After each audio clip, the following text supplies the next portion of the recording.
bad.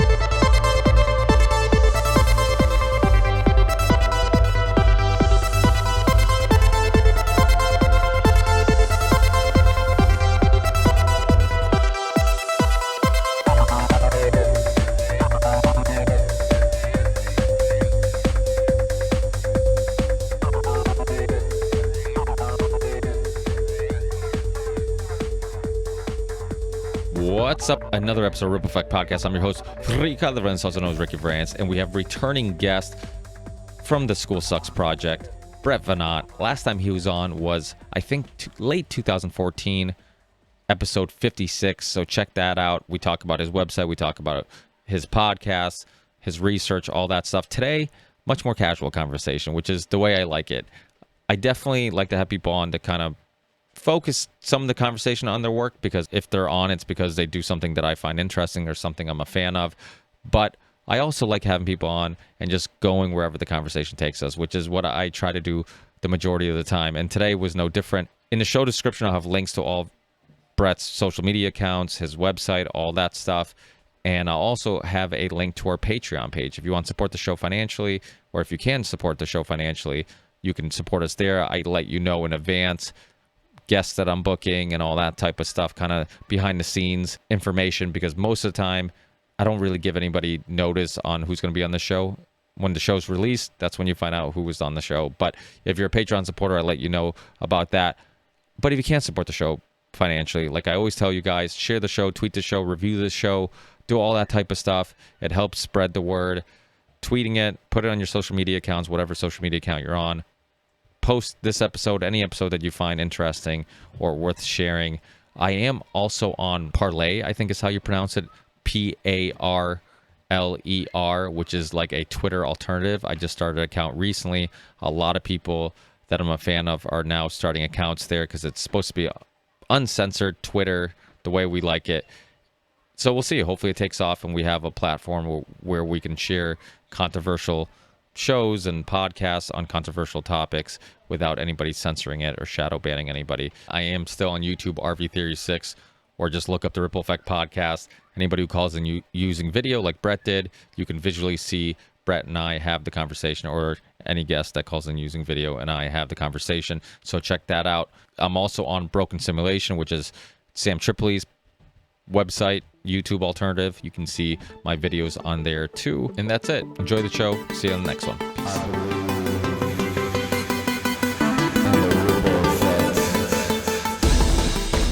You hear me, you don't see me. All right, let's fix that. I'm sorry, this is my first time on Skype since in years. So your audience gets to hear me learn Skype and then watch me learn it. How have you been? It's been like 6 years, man. Yeah, well, I saw you at the Red Pill Expo, remember? We did, but I feel like our last episode together was 2014. It was like right after I quit my job. Oh, really? Yeah. Where are you living? Are you still in the East Coast, or? I am. I just came back to New Hampshire after, I don't know if you remember, I went on a little tour around the country for School Sucks in 2017. I was kind of scouting new places to live, settled in Pittsburgh, Pennsylvania for a couple of years, and just returned to New Hampshire a month ago today. I moved back.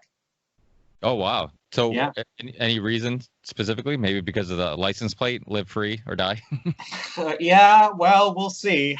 We'll see how that works out over the next year. Well, no, I mean, there's certainly a lot of allies for that here. The Free State Project, I'm sure you know about.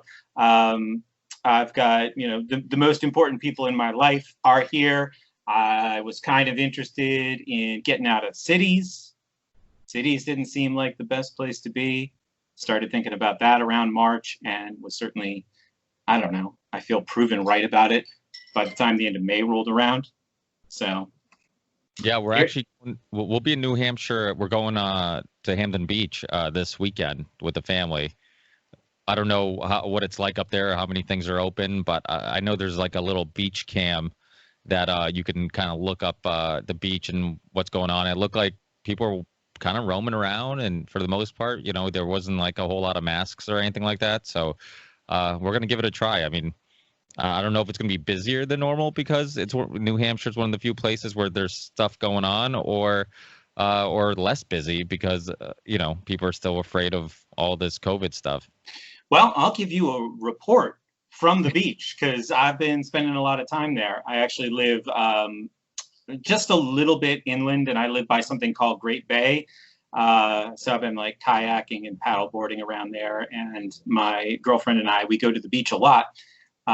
So we've been in Maine, like the southern Maine area, and we've been through the New Hampshire area.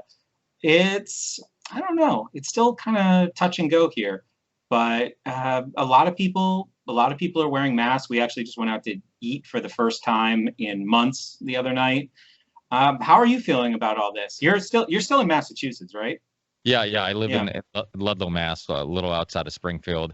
And well, I mean, I honestly, I had a bunch of podcasts booked. I remember, and then all of a sudden, little by little, like I had Gerard Williams, who was he's the guy who wrote The Escape of Adolf Hitler, the Gray Wolf film and book, and we were going to do a whole World War II Hitler show, and then I forget who else I had booked. I had a couple of people that had nothing to do with the coronavirus, and they all started emailing me saying, "Hey, I don't think anybody wants to hear anything outside of this hot topic at the moment." And it's funny how things change because now it's getting to the point where I think people want to hear anything but that. But I went like 3 months or like 3 months where literally I had Del Bigtree on, I had Dr. Kendra Becker on, I just had a bunch of people. We just did a Jason Burmis, just tons of people just on, and all we did was like just beat that drum of like talking about that topic and going through all the inconsistencies and all the nonsense and all that stuff. And then it kind of got to the point where it was unavoidable. We had to talk about it. And so I just think we did so much analyzing of it, and maybe it's just from my perspective, but I just feel like we did so much analyzing of it, and there's so much inconsistency and so much reason to believe that people were lying, that there's other agendas going on, that honestly, I'm at the point where it's like I have a hard time believing that anybody can still just watch the news and believe that this is something we should really be concerned about. And I remember every episode I did was there's a new article about the numbers being wrong, about the tests being inaccurate, about false positives, about lying about how busy the hospitals are, misreporting. I mean, there's I forget which local town it was. It might have been Amherst that Mass Live reported that they told them that the state completely misreported how many cases they had. Constantly News 22, which is a kind of a local news channel, they keep reporting on their Facebook page, this is the total cases, confirmed cases and probable cases, and they just keep saying that over and over again. I'm just like, is nobody like wondering like why are you combining probable cases with this total number? It's like it was just so obvious that it was fear mongering and all that stuff. I was kind of surprised that some people in the libertarian side that they weren't as outraged about kind of or concerned about the government kind of overstepping as much as I thought they would. Like I had Scott Horton on. I had a few people that were saying, well, you're only seeing things from one side of the perspective, this and that. And, like when I had Jason Burmis on, we didn't necessarily agree on everything, but I was open to having the discussion. Scott Horton, same thing. When I had him on, we kind of talked about it, and he was kind of on the side that it was a little bit more serious than I thought. And we had we kind of proved that you can discuss it, kind of disagree on some things, and still meet somewhere in the middle. But yeah, I mean, where do you stand on all this? Well, how did you feel about the whole situation? I'm still trying to figure it out. By the way, let's put a bookmark in that Escape of Hitler thing. I want to come back to that, learn more about what that is. Well, he's super fascinating guy. When I had him on, I mean, he was one of my first guests, so it was like 6 years ago. And I remember like when I ran into his work and I realized this guy has like a great resume. He worked for BBC. He's a journalist, went all around the world. And then he wrote this book called Gray Wolf, The Escape of Adolf Hitler. And then when you look into it, you realize like, holy shit, like this dude like really did. He was in Argentina. That's how he kind of ran into it because he was in Argentina I doing love research. this. I love it already. Yeah, Go ahead. he was in Argentina doing research for another story, and then he kept finding these books in Spanish talking about, all the Nazi Germans that made it there, and all the, there's parts in Argentina where it's like going to Miami, where like you're in America but everybody speaks Spanish, you're in Argentina but everybody speaks German. There's like parts of Argentina that are like that, and there's all these people who worked at these huge mansions where all the Nazis lived and wrote about it and all this stuff, and it just blew his mind that there's all these people who are just like completely just didn't think it was a huge deal. Yeah, we wrote these books. Yeah, the Nazis came here, and I don't know if they just kind of felt like the rest of the world kind of knew or whatnot. But Gerard Williams definitely didn't know. And then eventually, when I had him on, I had a lot of World War II buffs that were friends of mine who were like, oh, I don't know about that, this and that, and then eventually he ends up being on the show Hunting Hitler, and he was one of the guys that was on that show, which they end up testing the bones that they found that supposedly were supposed to be Hitler and weren't Hitler's, and it ended up being a female, and it wasn't even at the age of his wife. So it's like like we don't even know whose bones they are. But when you go into the most interesting part of that story was how a story can be told over and over and over and over again, and everybody just assumes the person before them did the research. And then when you look into it, you realize there's literally zero evidence that Hitler died there. There's in Germany. There's tons of evidence, like the FBI having an actual operation of searching for him in South America. The same thing with the Russians. All this stuff. I mean, there's tons of evidence that he didn't die there, and yet, like, the story just going to be told over and over and over again. I remember telling this joke because it reminded me of this Tommy Segura joke of where he talks about how he was watching a movie and there's this actor in the movie and his dad's like, hey, that actor's gay, and he's like, no, he's not. He's like, yeah, he's gay. He's like, oh, wow, that's a little fun fact. So every time that actor gets brought up, he's like, hey, did you know that what's his face was gay? Till this one time he's hanging out with some friends and somebody says, hey, he's definitely not gay. I was at the wedding and I know his family.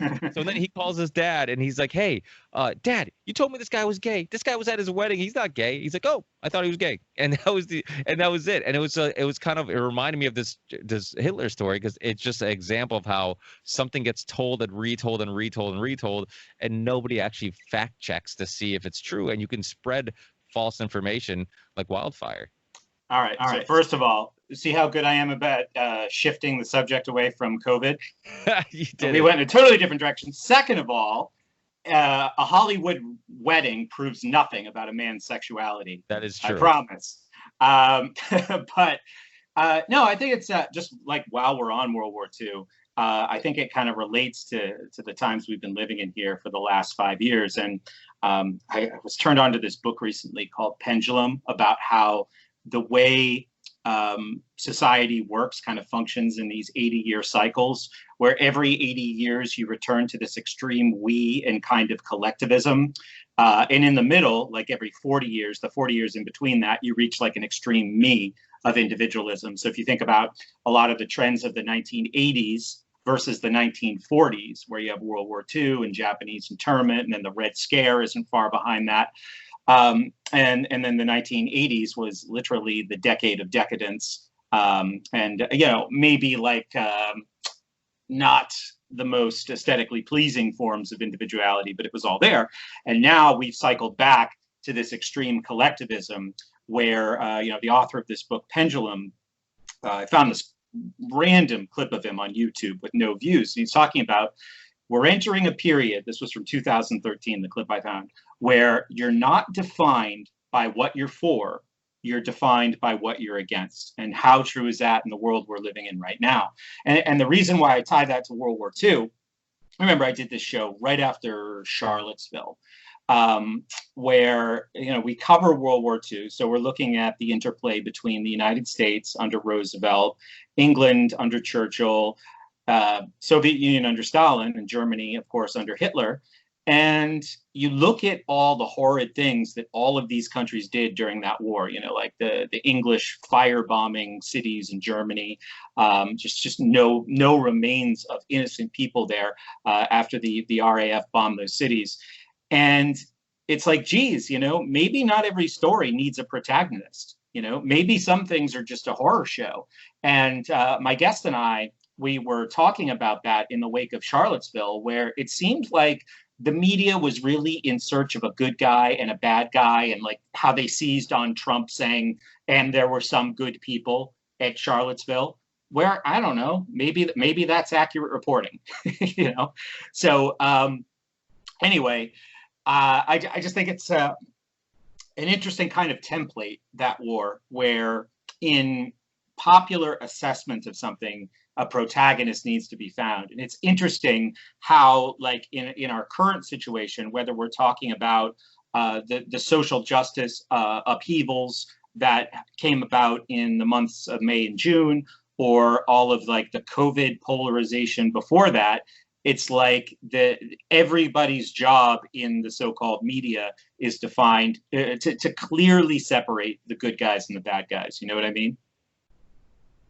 Yeah, absolutely. I mean, every issue, they just make it a political issue. They turn, I mean, we're already tribal creatures, and they just capitalize on that, where it's like, join this team. It's, the lockdown thing was a perfect example, because the same people that were against people protesting the lockdown were people who were completely okay with protesting afterwards. And I mean, I'm pretty consistent. I'm okay with protesting regardless what you're protesting. I was okay with protesting lockdown. I think people have a right to protest now too. Obviously when it gets violent and whatnot, but it does get one of those, I wonder how much of one thing influenced the next thing, because that COVID lockdown, just all this built up frustration. I mean, there's something psychologically, some psychological effects being locked down and being separated from other humans for that long, and I know people who literally, like, for a month didn't leave the house. And to me, it's like, that just can't be normal. I mean, obviously I didn't take it seriously, and I had people over my house every weekend. We called it a little lockdown crew, a little COVID crew, where I had a good group of friends that basically were handling it the same way we were, and were attempting not to change their lifestyles too much. And they would come over. It was like the same handful of people that were coming over every weekend. We'd hang out. And I remember the very first weekend we had people over. And I have kids. I mean, that's how serious I was about, not being, I didn't feel like my kids were going to be harmed or were in danger.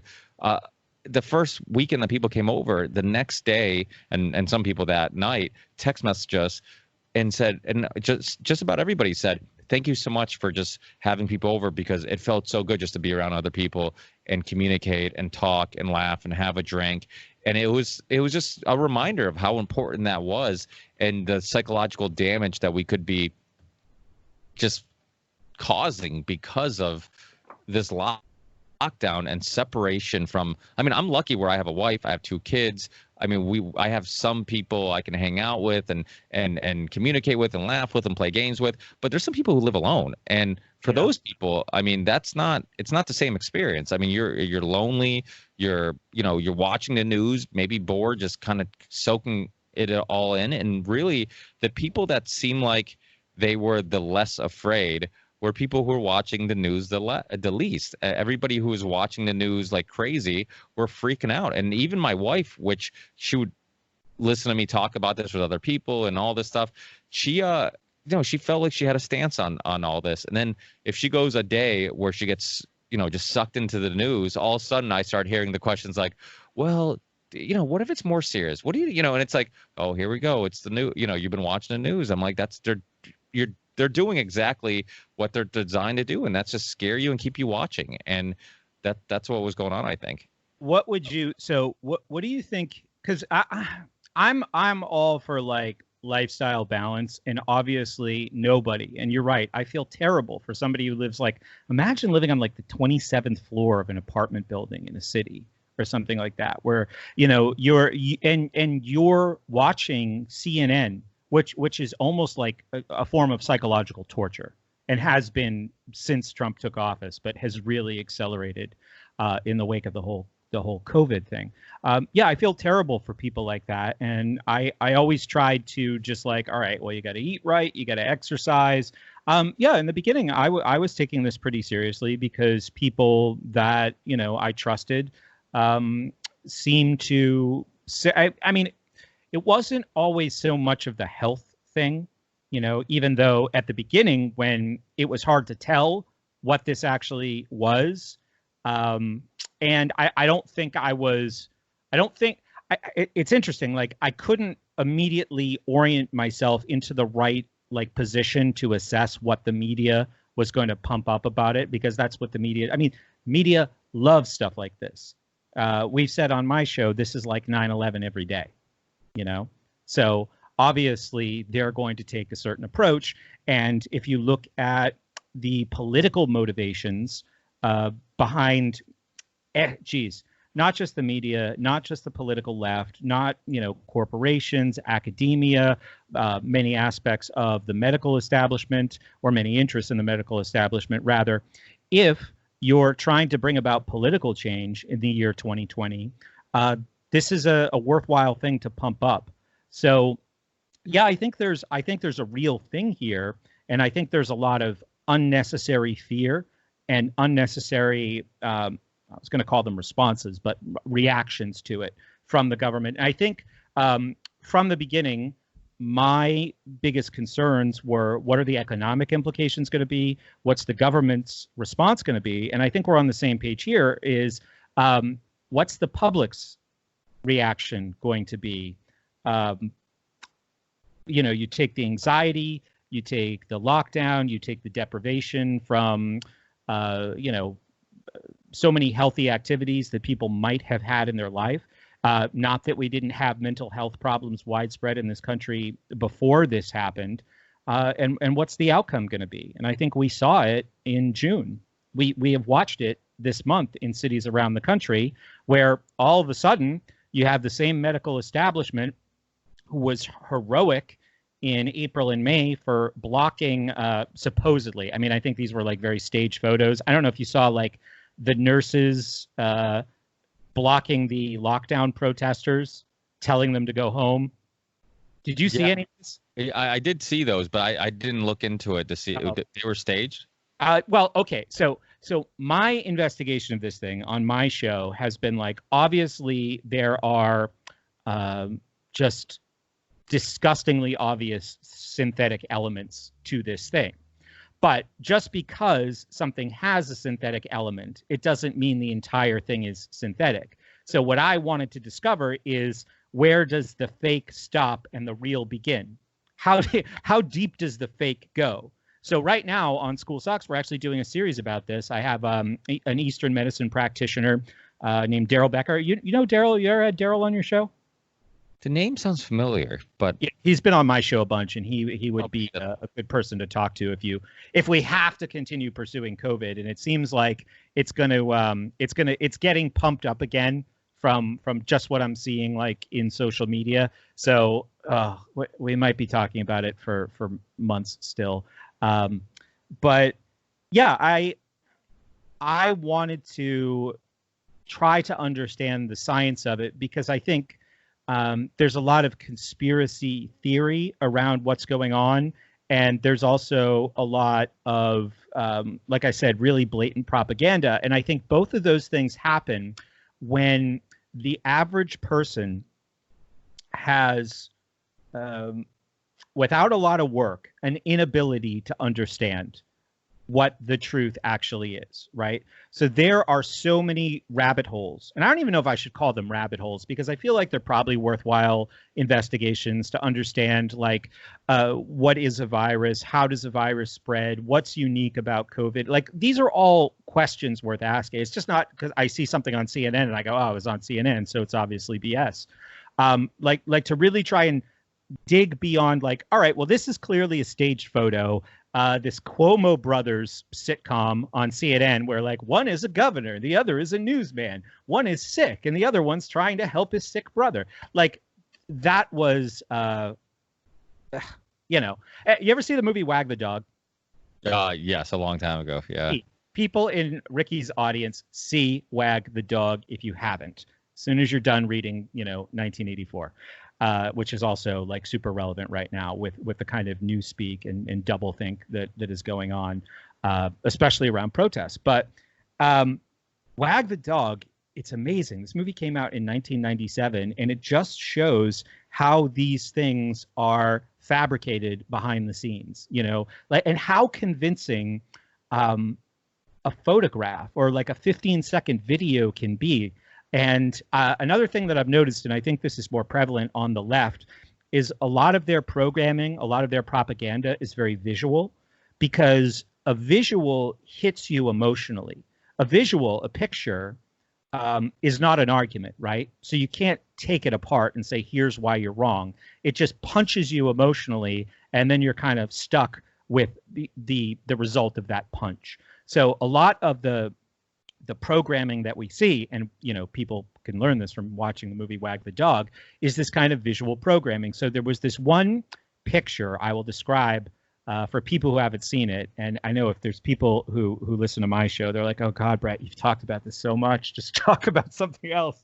But I think it was back in April. Yeah, it was back in April, because I was up north in New Hampshire, kind of like I escaped up north because I thought things were going to get bad then, and I wanted kind of a safe place to watch from. But the story broke when I was up in the mountains, and there's this nurse in a mask, in sunglasses, doing this like superhero pose, supposedly blocking traffic from all these like MAGA hat, redneck, I just want to get a haircut kind of idiots, right? So it's like, pick a side, America. Are you with responsible, heroic science person, or are you with Trump supporting idiot? And there's this like overweight woman hanging out of her pickup truck with this like poorly written sign that says something like "Land of the Free." So the media creates this, and they actually moved away from it pretty quickly, because I think it looked so fake. It was so obviously fake that they didn't want to stick with that. But these, not the exact same people, but the same medical profession, doctors and nurses, were writing letters, open letters, in support of the Black Lives Matter protest just 1 month later. So there's the double think for you going on. Yeah, and they also attempted to blame some of the protests, the violent protests, on Russia initially. It's endless just how they lie. But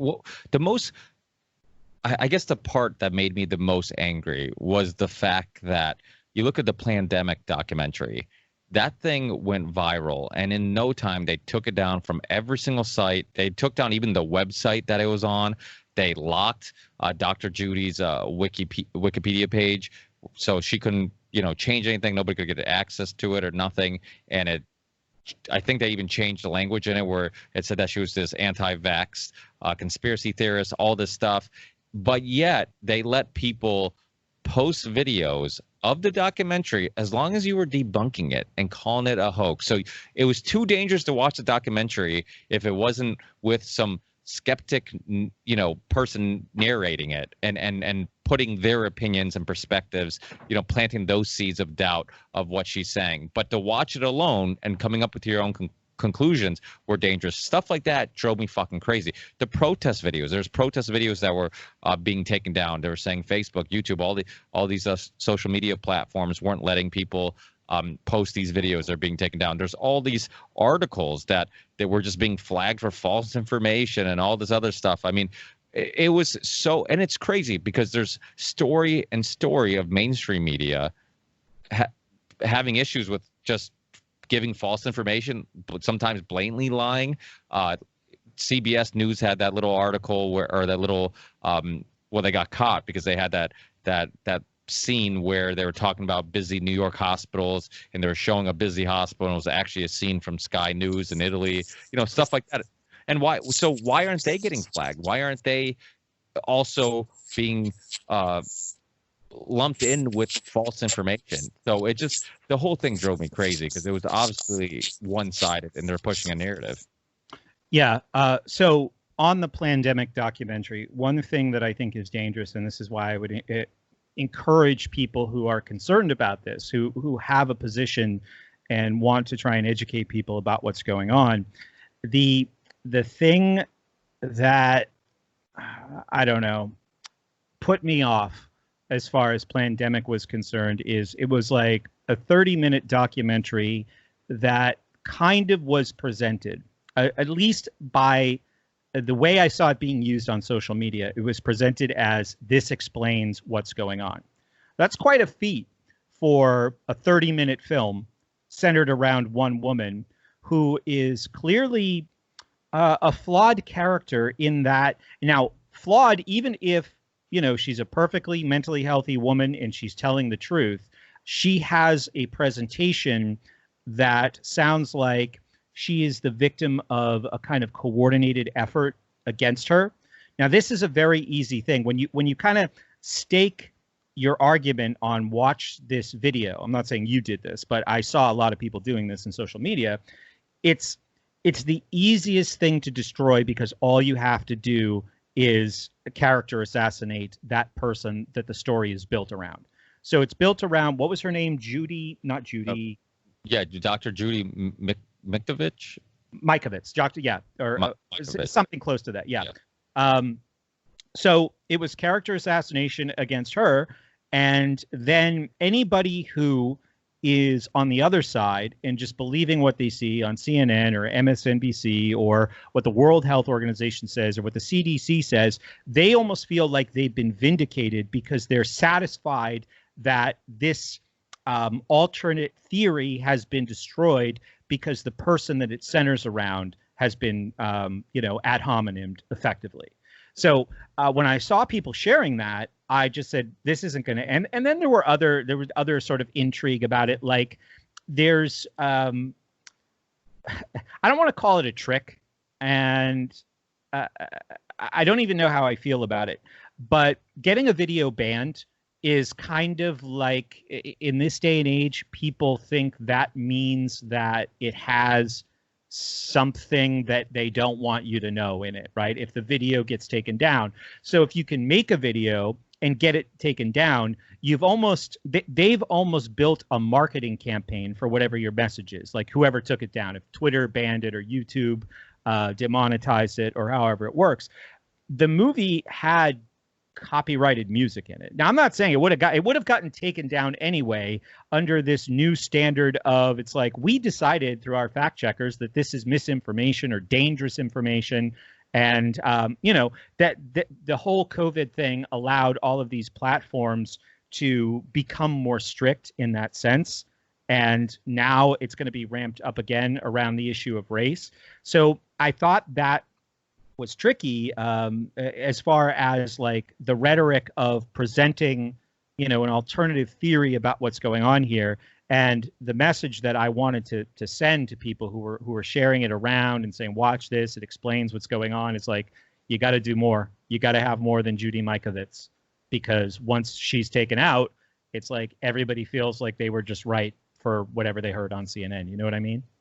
Yeah, no, you do make a good point, because it's like people I did talk to, some people who's kind of fell on the side of being not as skeptical about what the news was telling you. The first reaction was, oh, she's an anti-vaxxer, and that's been debunked. Like, people were saying this immediately. And I'm like, the documentary just came out. It just went viral. If there's already people saying it's been debunked, how much research did they actually do on any of this? And she's actually been around in the alternative media world for a little bit. I'm not saying everything she says is right. I'm not saying, but my biggest problem wasn't so much about the content of it, because I mean, I think anybody with a brain knows Big Pharma is corrupt. They have incredible influence on policies and what's going on in media, especially media. You look at the pill epidemic, we're both from the East Coast.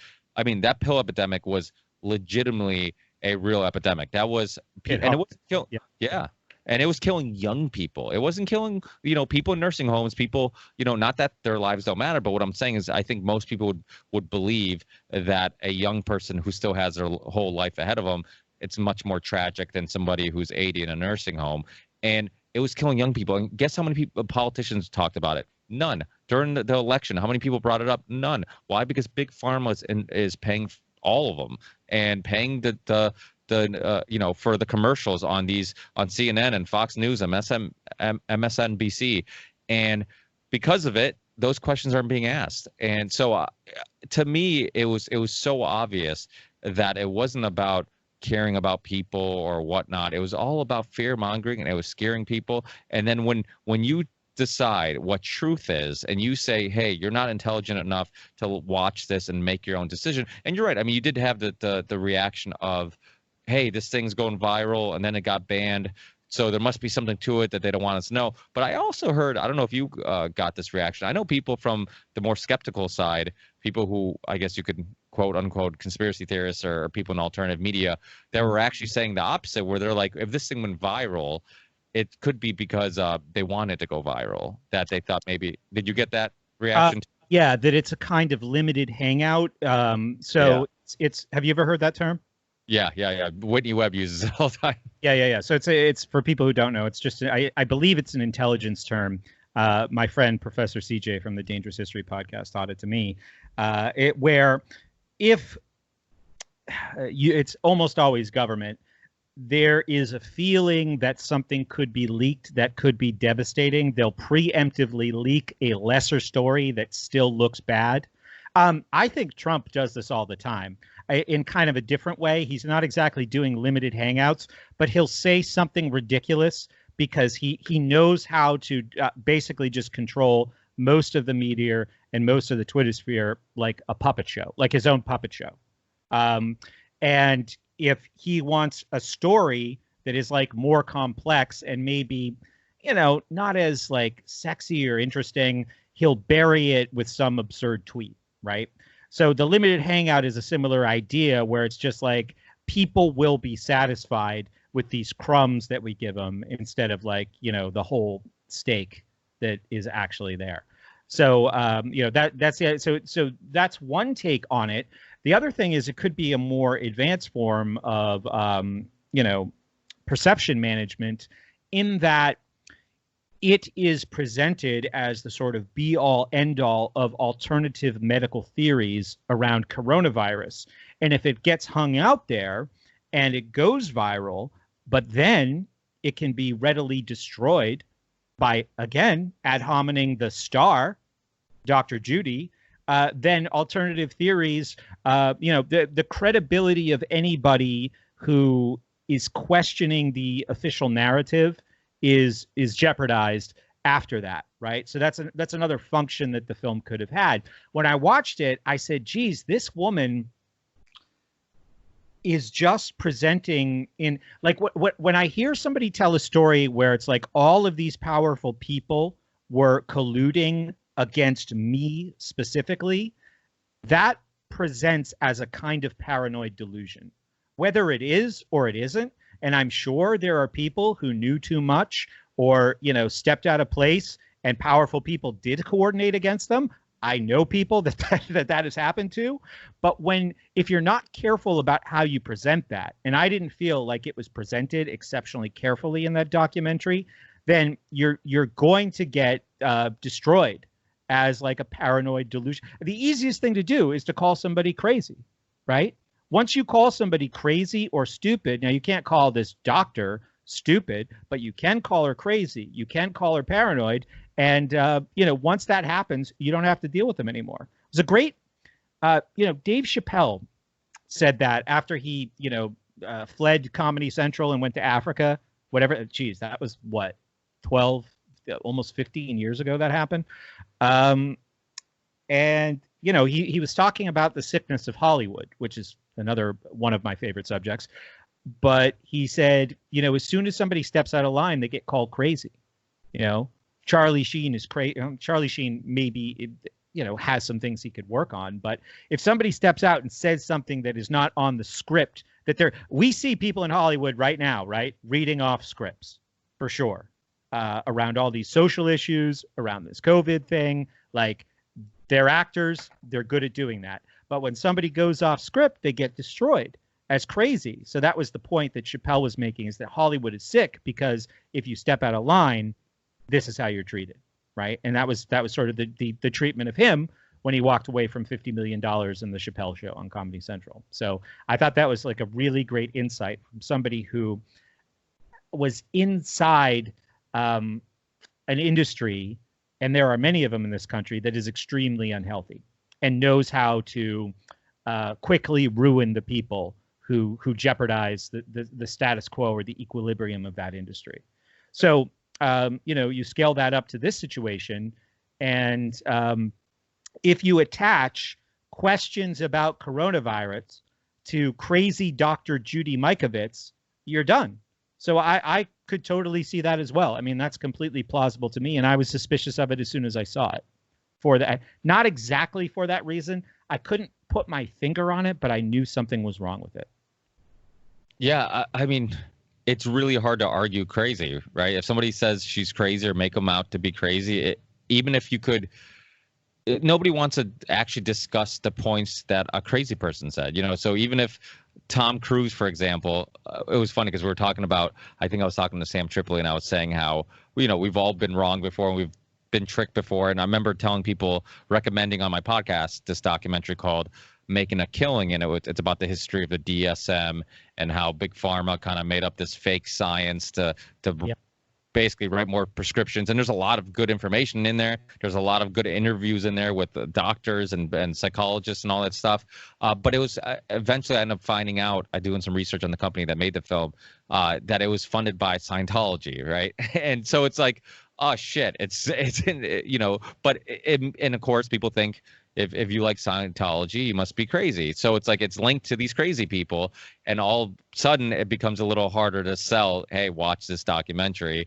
There's some good information in there. So I definitely agree. I think that character assassination is the best way to go about it if you just want people to ignore the information, because nobody talks about the information. But honestly, it's almost impossible to get people to talk about the information anyways. I mean, one of the biggest problems right now is nobody wants to actually have discussions. That's why a lot of these swap casts I've been doing, for the purpose of it, and I'm hoping the more I do them and we get some of the same people on the show, and hopefully you can join us for a future one, is hoping that we can get different perspectives on, we can get different opinions, and as a lot of the same people come on the show, they get more comfortable with one another, because when you're comfortable with people, sometimes you're more likely to challenge them, because you don't feel like, oh, they like me, I like them, they're not going to feel like I'm being a jerk, because we're friendly with each other. But when you meet somebody for the first time and they challenge you, sometimes you can kind of feel like, hey, who's this asshole trying to make me look bad.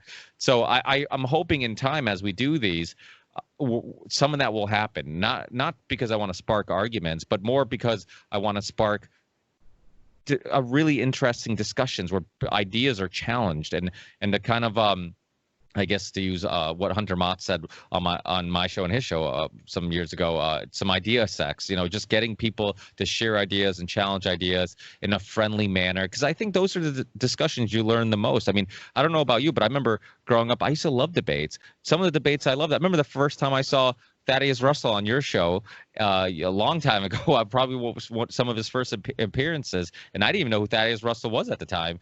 But I loved those conversations because you guys were challenging each other, and I was really intrigued with, like, okay, well, he's making a point, but wait, he's making a really good point too. And I was curious on where these things were going, and I think those type of discussions are the most fun, because you can really help.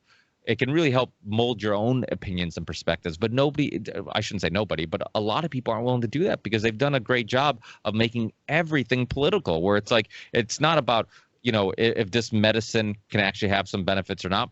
It's about, the president said it can have some benefits, and I don't like the president, so screw him, and that medicine is dangerous. Or it's not about, lockdowns being or protesting being something everybody should have the right to do. I mean, both sides are have some guilt. One side says, hey, I'm for the protests when it was for the lockdown, but now I'm not for the protests when it's, people protesting a cause I'm not for, and vice versa. People are doing all that stuff. So I think we need more of that, and to prove that people can have these discussions. Race is one of those things where just like it's it's one of the hardest discussions to have, right? Especially like when it's white people, you know, having a discussion where it's like we're off. I had Jay Dyer on, which you know you're familiar with, and we talked about it for a little bit, and it was just it was nice that we could have that discussion. Neither him or I felt like, hey, you know, we can't even touch this topic. It's like, no, I don't think any discussion should be off limits if you sincerely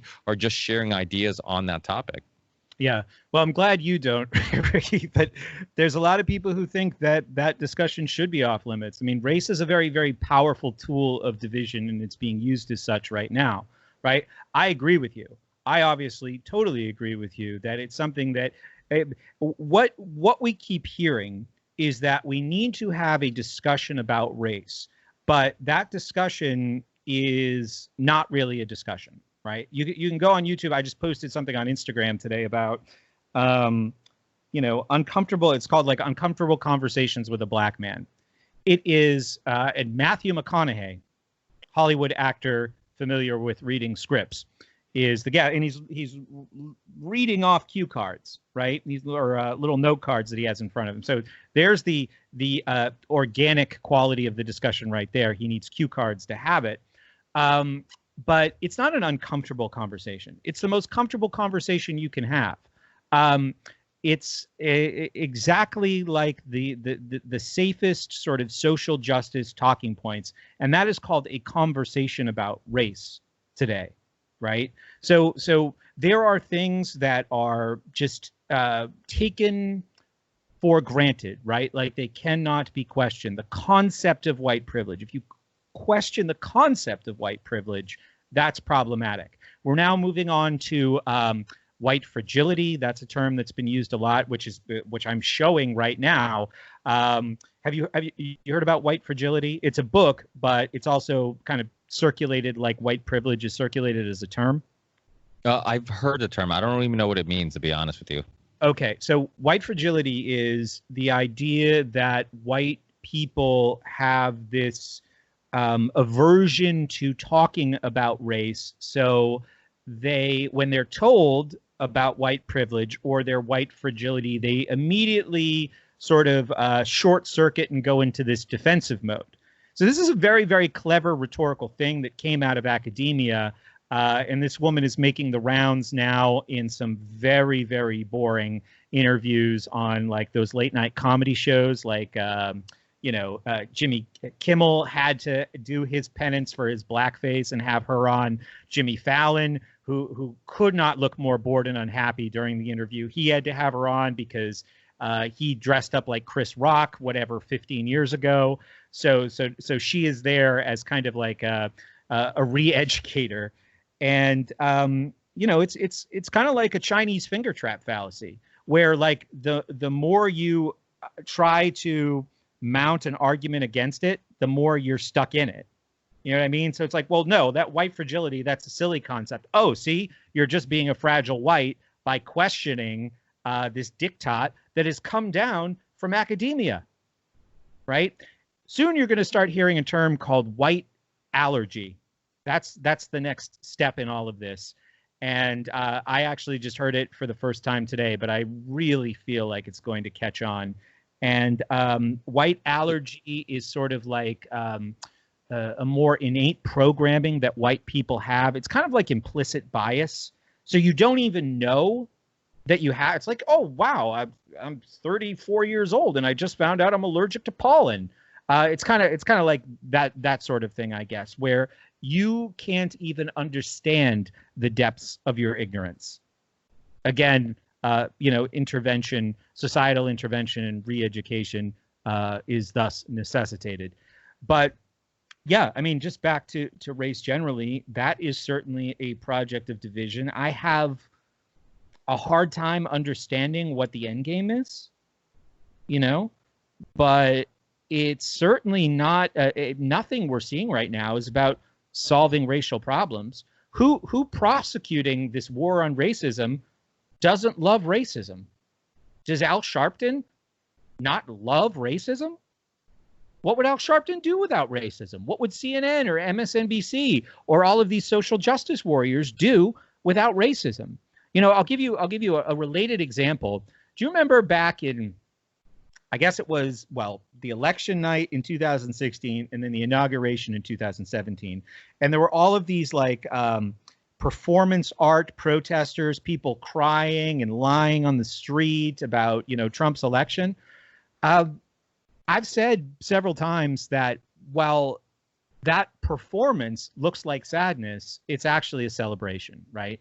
Because it is those people having their worldview confirmed for them, that a racist, sexist, misogynist, rich, white guy who did all these terrible things and said all these bad things about Mexicans and all these terrible things is now the president of the United States. That is a celebration for those people who get to say, my life sucks because the world is shitty, right? So it's almost like absolving them of responsibility for improving the quality of their own lives. They live in a sick and cruel world, and that's why they're unhappy, right? And so if you understand, if people listening accept that people have these impulses to embrace the things that they profess to hate because it does something for them, like psychically, racism is an even better example, because like if you're in the media, like what the payoffs, like the financial payoffs in clicks and ratings and ad revenue around these guys, why would you want stories like this to go away? If you're in Black Lives Matter, and I don't want to like condemn everybody who's involved with that, but if you're a race hustler, let's say like Al Sharpton, and there are others, why would you want racism to go away? So that's something that that's cross-cultural right there, right? White people, black people, they love the racial condition of America, and most of them probably wouldn't mind it being a little worse. And it seems like in the last like 45 days or so, a lot of them are engaged in a pretty active campaign to make it worse, right? So they're the people who get to moderate the conversation about race. That's where we're at right now. So yeah, I love your idea. I wish more people would do it.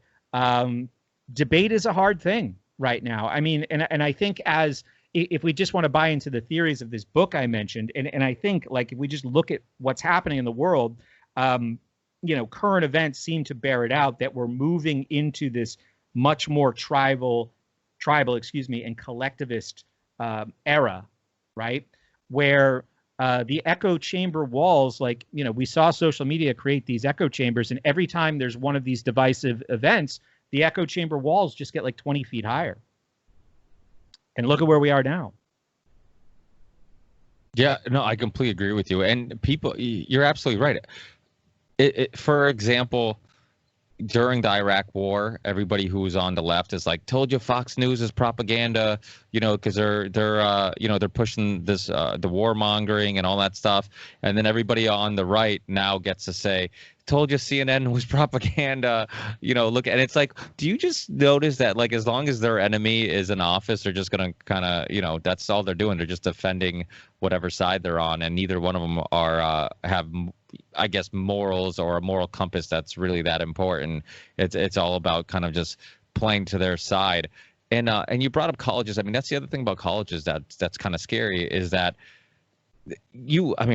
and you've been saying this forever, and a lot of people, other professors and other people that talk about the topics you talk about have been saying this, where colleges is supposed to be somewhere you go to mold your opinions and mold your ideas and get exposed to new opinions and ideas and perspectives. And instead, they're saying this is the perspective you should have, and this is the opinion you should have.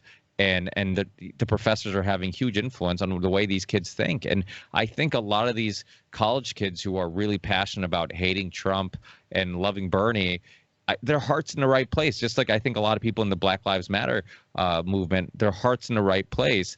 But I think they're getting caught up in just the energy of it all. And they're not really, like you said, I'm not even sure in some cases they even have a focus, or they know how they're going to resolve the issues that they say exist. And I'm not saying they don't exist, because, that's the last Swapcast I just did. We're talking about this stuff, and it's really easy to just talk about Soros having influence on this stuff and all the, divide and conquer and that bigger plan or whatnot.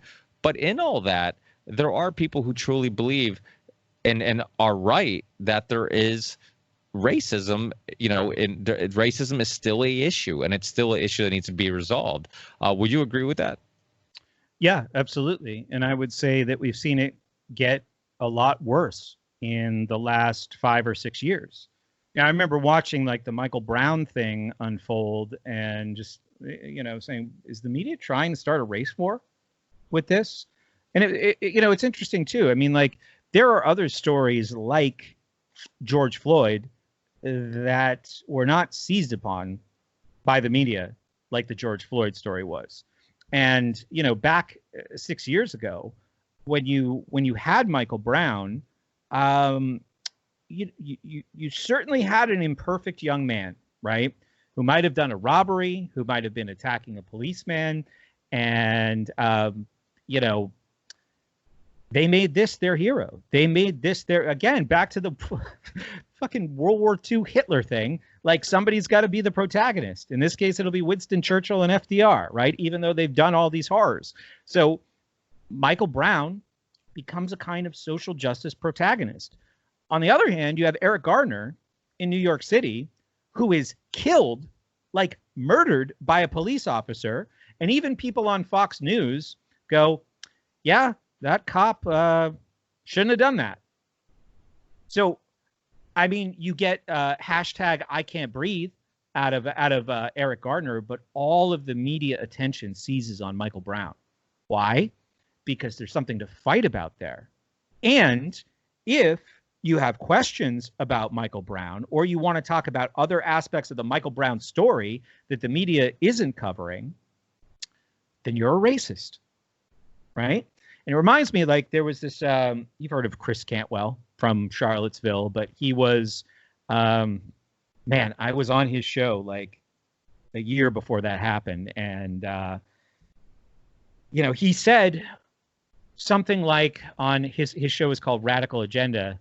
And I would listen to it because it was challenging, right? I didn't agree with the things that he was saying. I mean, he was like full alt-right.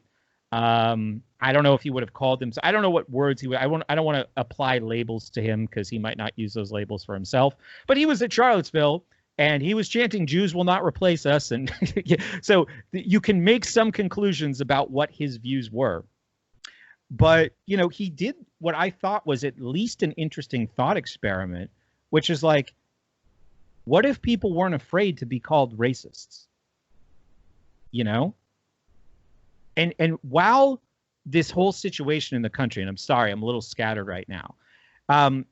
Some dudes, and I'm not saying they were right, and I'm certainly not saying I agree with them about much. I'm kind of just like focusing on the thought experiment of this. What if people weren't afraid to be called racists, right? Because everybody, kind of, I see this as a move of the left where there's this Mario Kart. I used a Mario Kart analogy on my show recently, where if you get ahead, and you could argue that the left culturally is ahead of the right, and we could put libertarians in where, if a libertarian manages to pop his or her head up enough, they can just be like lumped in with the right and dismissed, right? As like racist, neo-Confederate, gun-toting, whatever. The unenlightened, part of the unenlightened. Because certainly on economic issues, which do run the world, they tend to align more with the right. So the left being ahead culturally, politically, academic, or in higher education, in media, they have all these advantages, right? So in the Mario Kart race, they're in first place. Well, what do you get to do in Mario Kart when you're in first place? You can release oil slicks. You can throw banana peels. And so the effort for the right to catch up with the progression of the progressives, it's just banana peel, racist, oil slick, misogynist. And then we've seen in politics, like Mitt Romney comes to mind, right? Who had a binder of women, and so somebody he knew used the N-word once, and then he has to like slip around in the banana peels and oil, going, no, let me explain, I'm not bad. So then Trump comes along, he's just like, yeah, whatever, Mexicans, some of them are rapists, and is just absolutely like none of the tricks that the left had been using worked on him, could make a dent in him. And I think that's a lot of what the frustration is about. But at the same time, to your point, that has created, I think, for a lot of people, as they become angrier and angrier and angrier about the progressive left using race as a kind of battering ram and then as a shield, right? Or whether it's like trans or gay or women, whatever the cause is, they can push their agenda forward by basically, you know, using a black person or a woman. I mean, it depends on what the situation calls for, right? A gay person as a goddamn human shield to push forward, and then say, what? They hold up their shield and they say, I'm the defender of this person, right? You know, as they're just battering their way forward with these, identity groups. So I think for people who can't see that, and they don't think carefully enough about that, they see the forward progressive march. Because of the way that works, they tie it to these groups. They almost become antagonistic, right? Like, how much antagonism is there right now towards Black Lives Matter, which at its origin probably had more numerous legitimate, grievances against the way things work in this country. And obviously there is, I know this is the kind of thing that could get me in trouble with certain people, but there are systemic components to racism, right? When you have a minority group in your country that has a reason to wage an insurrection against the status quo, yeah, you're going to set up systems that disadvantage them, right? If we want to call that systemic or institutional, you can't dismiss that like wholesale, right? There is some truth to that. If you look at the Reconstruction period, the Jim Crow laws in the South, I mean, that's a legacy that certainly continues on, but it's not the whole story. But if you say, wait a minute, let's have a conversation about race where we tell the whole story, that's off limits. So people see this, and then they see Trump as the beacon that I mentioned a couple minutes ago, and they say, this guy seems to be kind of racist and misogynist, and it seems like he might be signaling to me. And what Trump does is like straight out of Saul Alinsky's Rules for Radicals. He's very clever. He's using the left's playbook against them extremely effectively. But he knows how to sow division, right? And he knows how to engage in these routines that the people who follow him love, right? And that bring them closer to him. So I feel like, to some extent, some people are so repelled by the behavior of the left and the connection that they make to the people that the left is using to march forward, and it actually does produce antagonism, right? Towards black people, I mean, like, you just asked me about race, so let's focus on race. Yeah, I think there is, when people see a lot of this like anti-white rhetoric, I think that forces them into a place where they have to embrace identity politics. So the point of people on the alt-right, good point or not, whatever, I'm just saying it's an interesting point, is like, what if people weren't afraid of that? What if people said, no, I'm not ashamed to be white, right?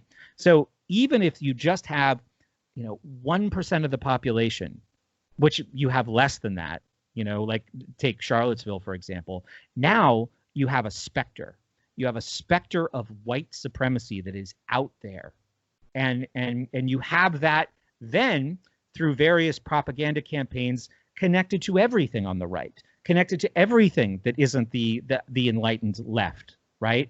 That you could say, oh, this is basically just like the kind of people who go to you voted for Trump? Like, my dad voted for Trump. I'm sure my mom voted for Trump. Neither one of them would look at like, a Facebook event for Charlottesville and go, yeah, I'm going to go to that. We defend Confederate statues and carry around torches and chant the Jews will not replace us. That's my scene, right? But in the media, that is that's presented as one and the same. So I actually think that is inflaming racial tensions on both sides.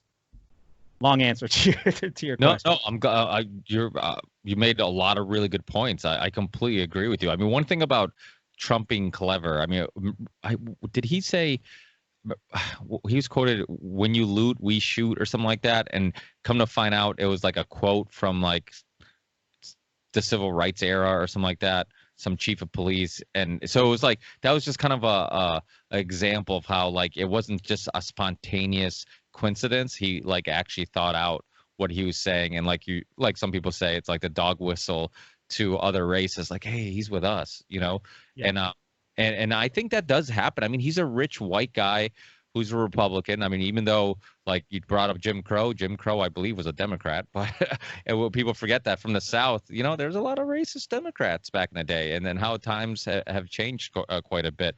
But in regards to the dangerous thing about this whole and the race war, I mean, it does seem like the media and politics are trying to spark a race war. And last time you heard about that was, you look at like the Charlie Manson, you know, who would talk about the race war, and he was funded by and helped by the CIA and all this other stuff, was trying to cause issues with the hippies and all this stuff. I mean, I wouldn't be surprised if a lot of this is pushed. We find out by, you know, Soros and all. I mean, you had the pallets of bricks that were kind of showing up out of nowhere, and all this other stuff. And agent provocateurs is obviously yeah. So, but the thing is, so I'd like to get your opinion on this. So Hitler, when he first was coming up the ranks, I think a lot of people became a fan of his because of it was about nationalism. It was about his love for Germany. And it wasn't so much about his hatred for anybody else, but it was his love for Germany. And that's kind of my take on, you know, my research on World War II and Hitler and his rise to power. It seemed like it was very much nationalism was the one of the reasons why, because obviously Germany was very poor after World War I. You know, people needed barrels of money to pay for a loaf of bread.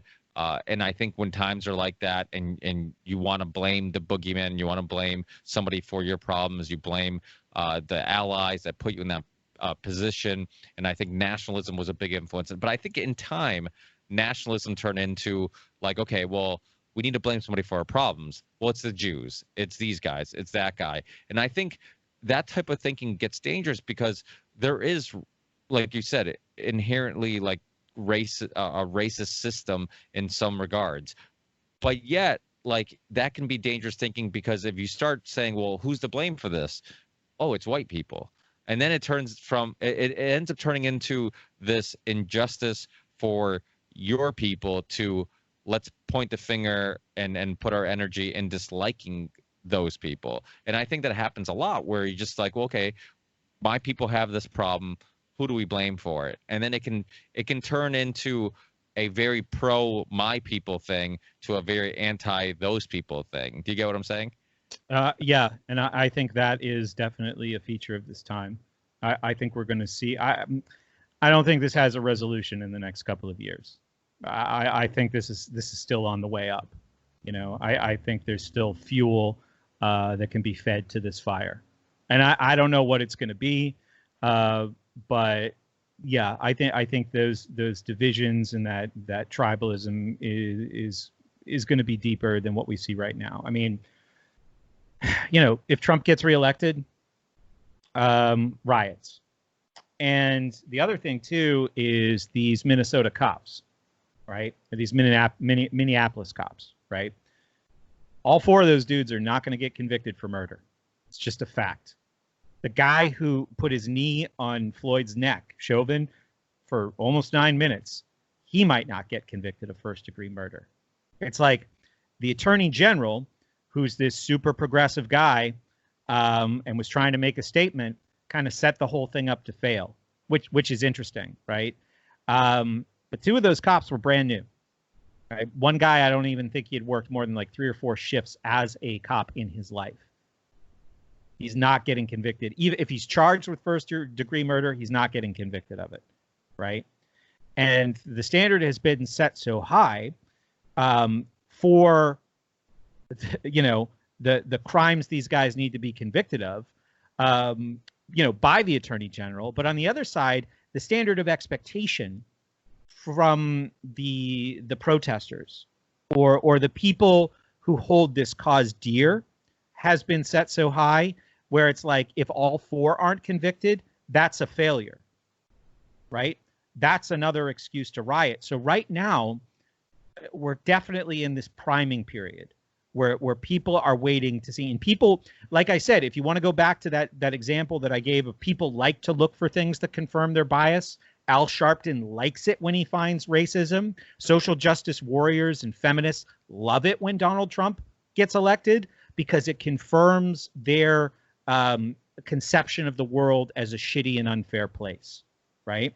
So right now, you have people who I believe, and this isn't a race thing, are priming themselves to burn things again.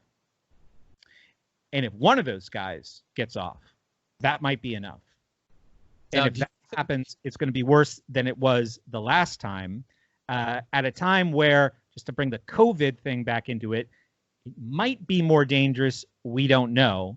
But these two things, I think, could roll together in a really, really ugly way where a man who has already threatened martial law might have to deliver on it. You know, I've been listening to myself talk, Ricky, lately, and I go, geez, am I just totally black-pilled or well, I don't want to be. You know, it's like when I wanted to ask you if I could just totally change the subject for a second. Well, if you want to respond to that, and then I want to totally change the subject. Yeah. All right. You were talking about like your assessment of this from the beginning and having like a very casual approach to how you responded. But you do this work, right? This is like a big part of your life, you know, doing the ripple effect. So you have to be somewhat tuned into what's going on to have conversations with people about these things. So how did you feel like you were able to, you know, balance, I guess, you know, having kids, that obviously draws a huge amount of your attention. I don't have kids. So it's kind of like I can, through work, get sucked more into this than a lot of people can, because I'm looking for like the next thing to say or the next thing to do. But how do you feel like you balance that where you were just able to maintain like a kind of calm approach through this whole thing? Because I don't feel like I always did. I feel like in searching for really trying to understand a lot of what we've seen in the last 6 months, like sometimes I just talk to people and I'm like, geez, I sound so pessimistic. And there's so many, at a time when there's so many wonderful things, like in my own life, you know, where I can do whatever I want every day. And like, you know, I have a wonderful partner. I live in a wonderful place. I have great friends. And if you only heard me on this show for the last 70 minutes, you'd think I was the most miserable asshole in the world. But, you know, so I'm always just wondering how people like process this and balance this in their own lives. You know, and that's a topic that comes up quite a bit because, you know, I was talking about it with Jay Dyer, and when I've had people on like Nick Bryan, we did a whole, I don't know if it was an hour or 2 hours on the Franklin scandal. So it's like, and I have kids. So when you have kids, it hits you a little bit harder than it does when you don't have kids, because it's just like you immediately think of your kids and it's hard not to do it. But when you're talking about sex trafficking or child trafficking and kids being molested and stuff like that, I mean, you talk about that. And it's almost like you need to have these discussions because this is a part of our reality. If we all just, you know, ignorance isn't bliss. We can't just pretend it doesn't exist. It's not going to change anything if we do that.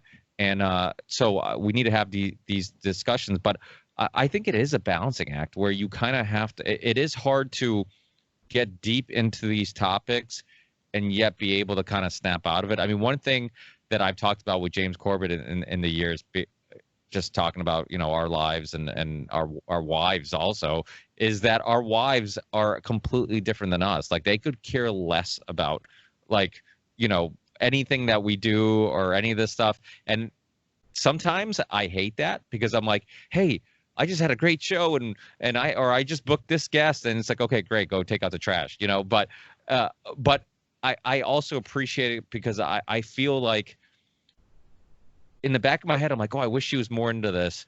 But other times I'm like, oh, but if she was more into this, I would be talking about this even more than I already do.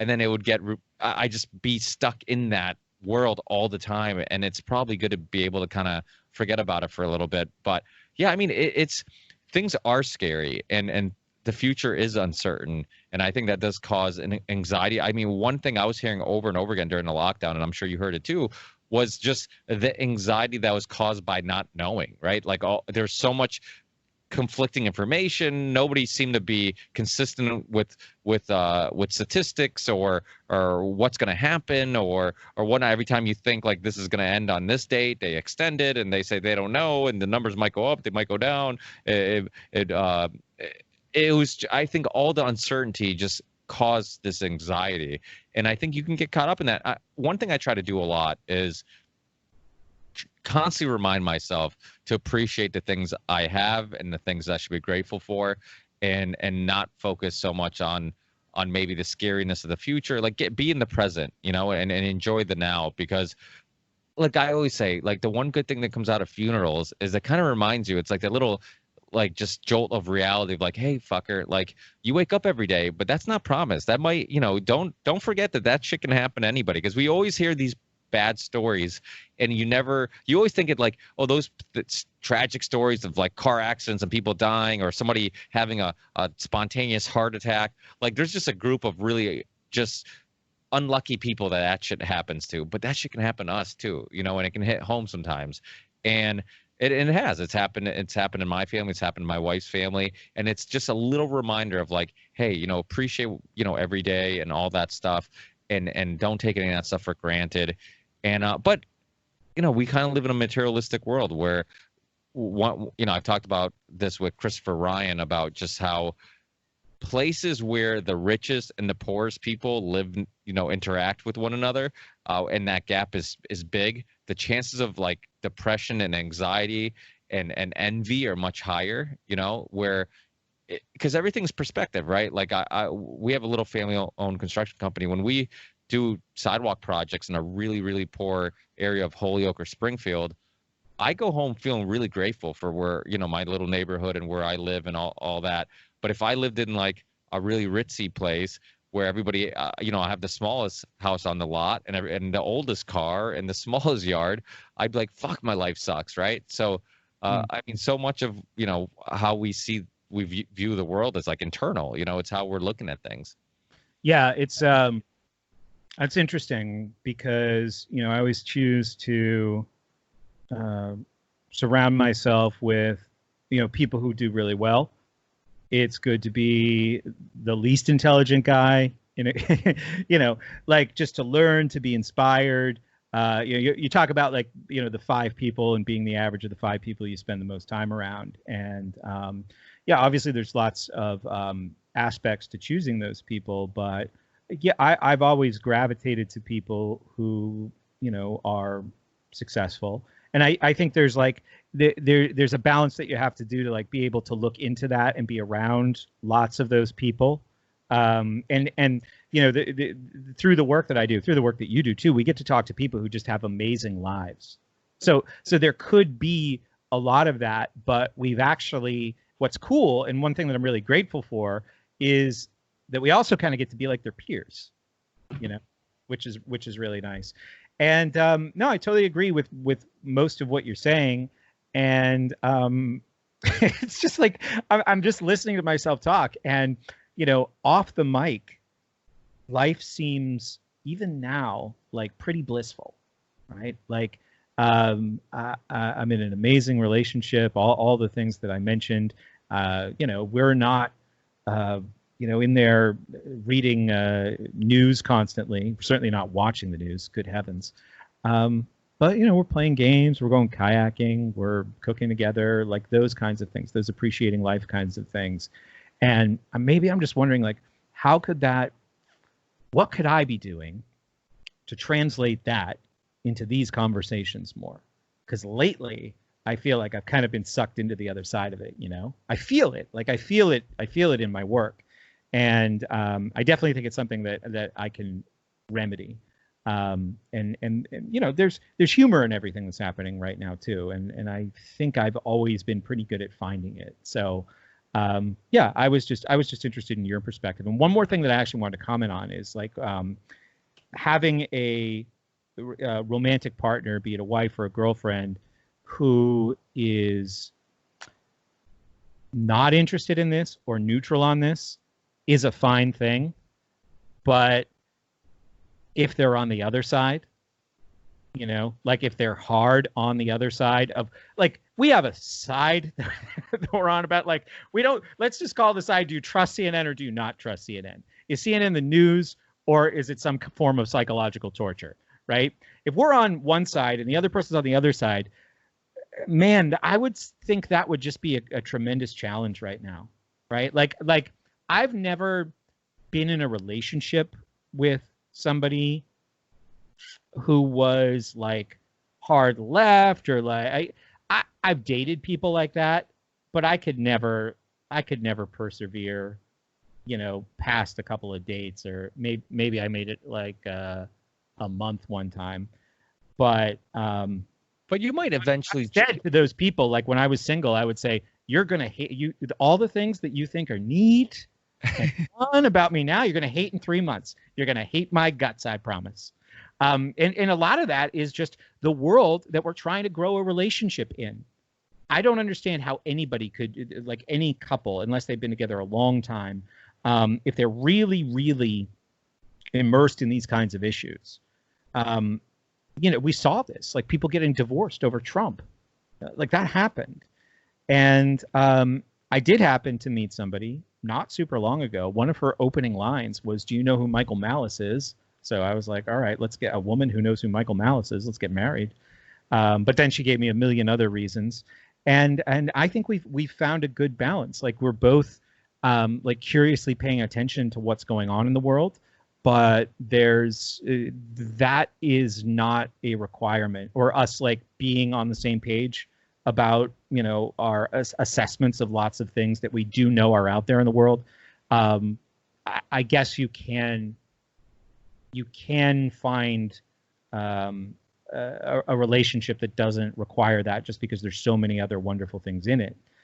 But then if, you know, like it was like, don't talk to me if you voted for Trump, like that kind of a person, how would you, I don't even know if there would be a chance that people could get together and discover wonderful things about each other. Because right now, if people buy into this world, you know, they're casualties of that division in many cases, I think. So neutral is good. Neutral is a good thing, I would say. Yeah, my wife is definitely, when I met her, she was, I mean, she didn't have an opinion on much. I mean, we would talk about things and she'd be intrigued with some of my perspectives on stuff, but she didn't really have much. I mean, vaccines were a perfect example. You know, she says it now. She's like, if I wasn't with you, she's like, my kids would have had all their vaccines. And instead, our kids have no vaccines. And it was because of and I didn't try to tell her this is what we're doing. It's like, hey, I'm going to send you some research. Let's watch some documentaries. Let's listen to some lectures and kind of come to your own conclusion. Let me know and what you think. And don't just take my word for it. I never wanted her just to take my word on anything. I wanted to share my ideas, and I would tell her, like, hey, if something doesn't make sense or sounds like it's off, or I have the wrong stance on something, I'm like, tell me, you know. But yeah, I mean, I can see how having somebody who's constantly challenging each other could be a good thing. You know, I've always liked a challenge. Like I'm a very social butterfly, and so when I was dating, if I met somebody and we disagreed on something, I found it fun to see if I could get them to meet me halfway. Like, okay, well, you know, for example, like if I was dating right now and somebody said, hey, if you voted for Trump, you know, or if you didn't vote for Hillary, you know, we can't be friends or whatever. I'd be like, well, why? Let's talk about it, and just kind of see if I could meet them halfway. But like you said, it's unfortunate that even these issues become the most important issue, that you could have everything else in common. You could love the same music. You could love the same hobbies. You could love going out to eat and eating the same type of food and traveling, sports, whatever it may be. But it's like that one issue is the most important thing. And don't get me wrong, I think it is a important issue, like where your kind of worldview on things. But I just think that people should be able to kind of meet halfway. I mean, I actually do know people that they're on one side and the other person's on the other side, but usually one of them are much more passionate about their views than the other one. Like the other one's like, yeah, my wife likes Hillary. I watch Fox News. I'm a Republican, and she hates it. But but you talk to them and you're like, oh, they're not really like a strong. It's not like the most important thing about them. You get what I'm saying? There's other ways they can align bigger values. Like maybe, I don't know. I feel like I think my mom and my dad, they're divorced now, but they were both like pretty conservative. But my mom, she, like politics to her is kind of like what the Red Sox are to her. You know? Like something, and obviously, like I've seen her get more agitated in the last couple of years about things that are going on, but I've seen her get super agitated about the Red Sox and the Patriots too. I've seen her scream at the TV. I've never seen her do that about anything political, actually. So I guess there are probably a lot of people who do kind of, and she obviously, like, how New Hampshire is, where it's not like Massachusetts. Like we had the live free or die thing going on here, but we're also flooded by, people fleeing Massachusetts every year. And that's been the case my whole life because they're looking for a lower tax situation.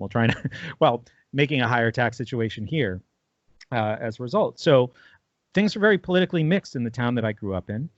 And I don't think it required anybody being, uninvolved or lacking passion about, political or philosophical things. But I grew up in a little town where people prioritize community, so the community came first. My dad was a super conservative guy, thought teachers should get paid based on merit. It's not a popular opinion with Democrats in town, right? Who need the teachers union as an ally.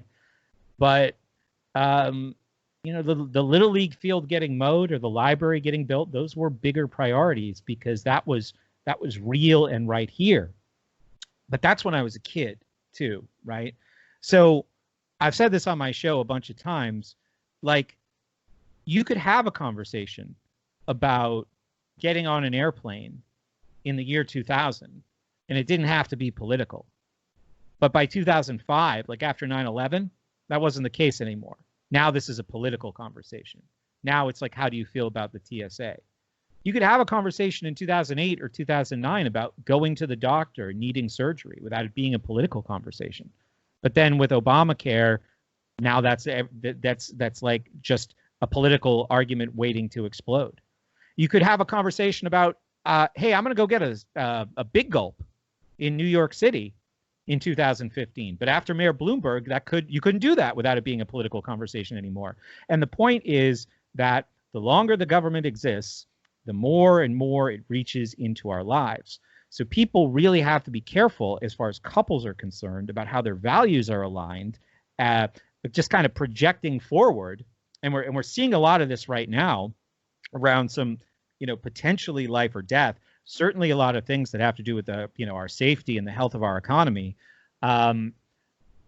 These kinds of divisions, I hope that people who might just have been casual observers of all this stuff, that their relationships have enough, love and understanding and values alignment in other places that they can weather this storm.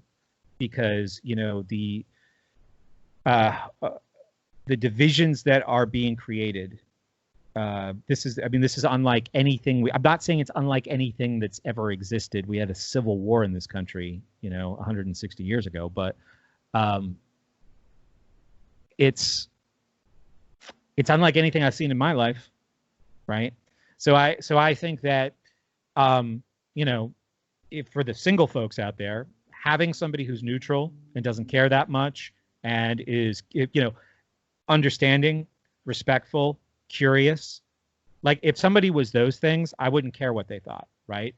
As long as they had like an openness to what is, I think that would be, and those were the things I looked for when I didn't think I was going to find somebody who shared a lot of my values. It's just like, are you, respectful with beliefs that are not yours? Are you curious? Most of all, do you have like reasonable critical thinking skills? And I'll work with that. Fortunately, I found somebody who was all the things that I wanted, like all the things that I wanted, and I never thought I would find that. So when I was looking, it's like, all right, well, what are the compromises I'm willing to tolerate here?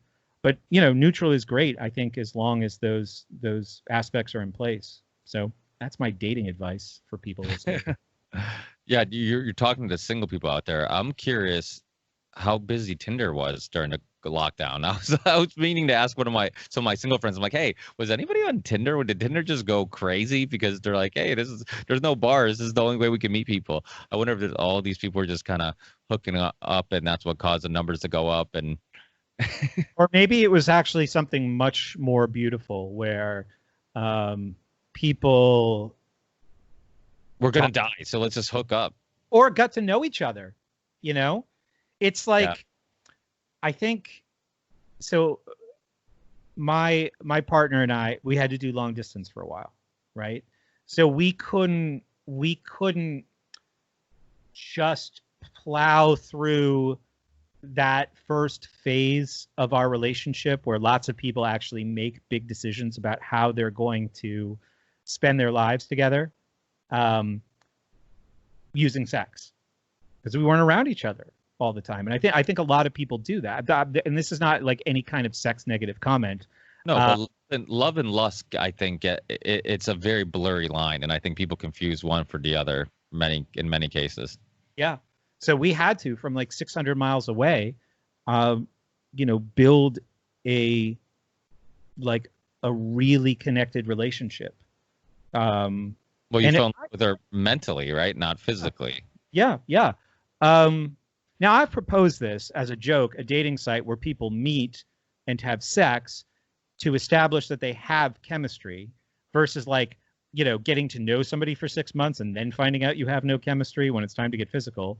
So this was there's no language restrictions on your show, I think we've established, right?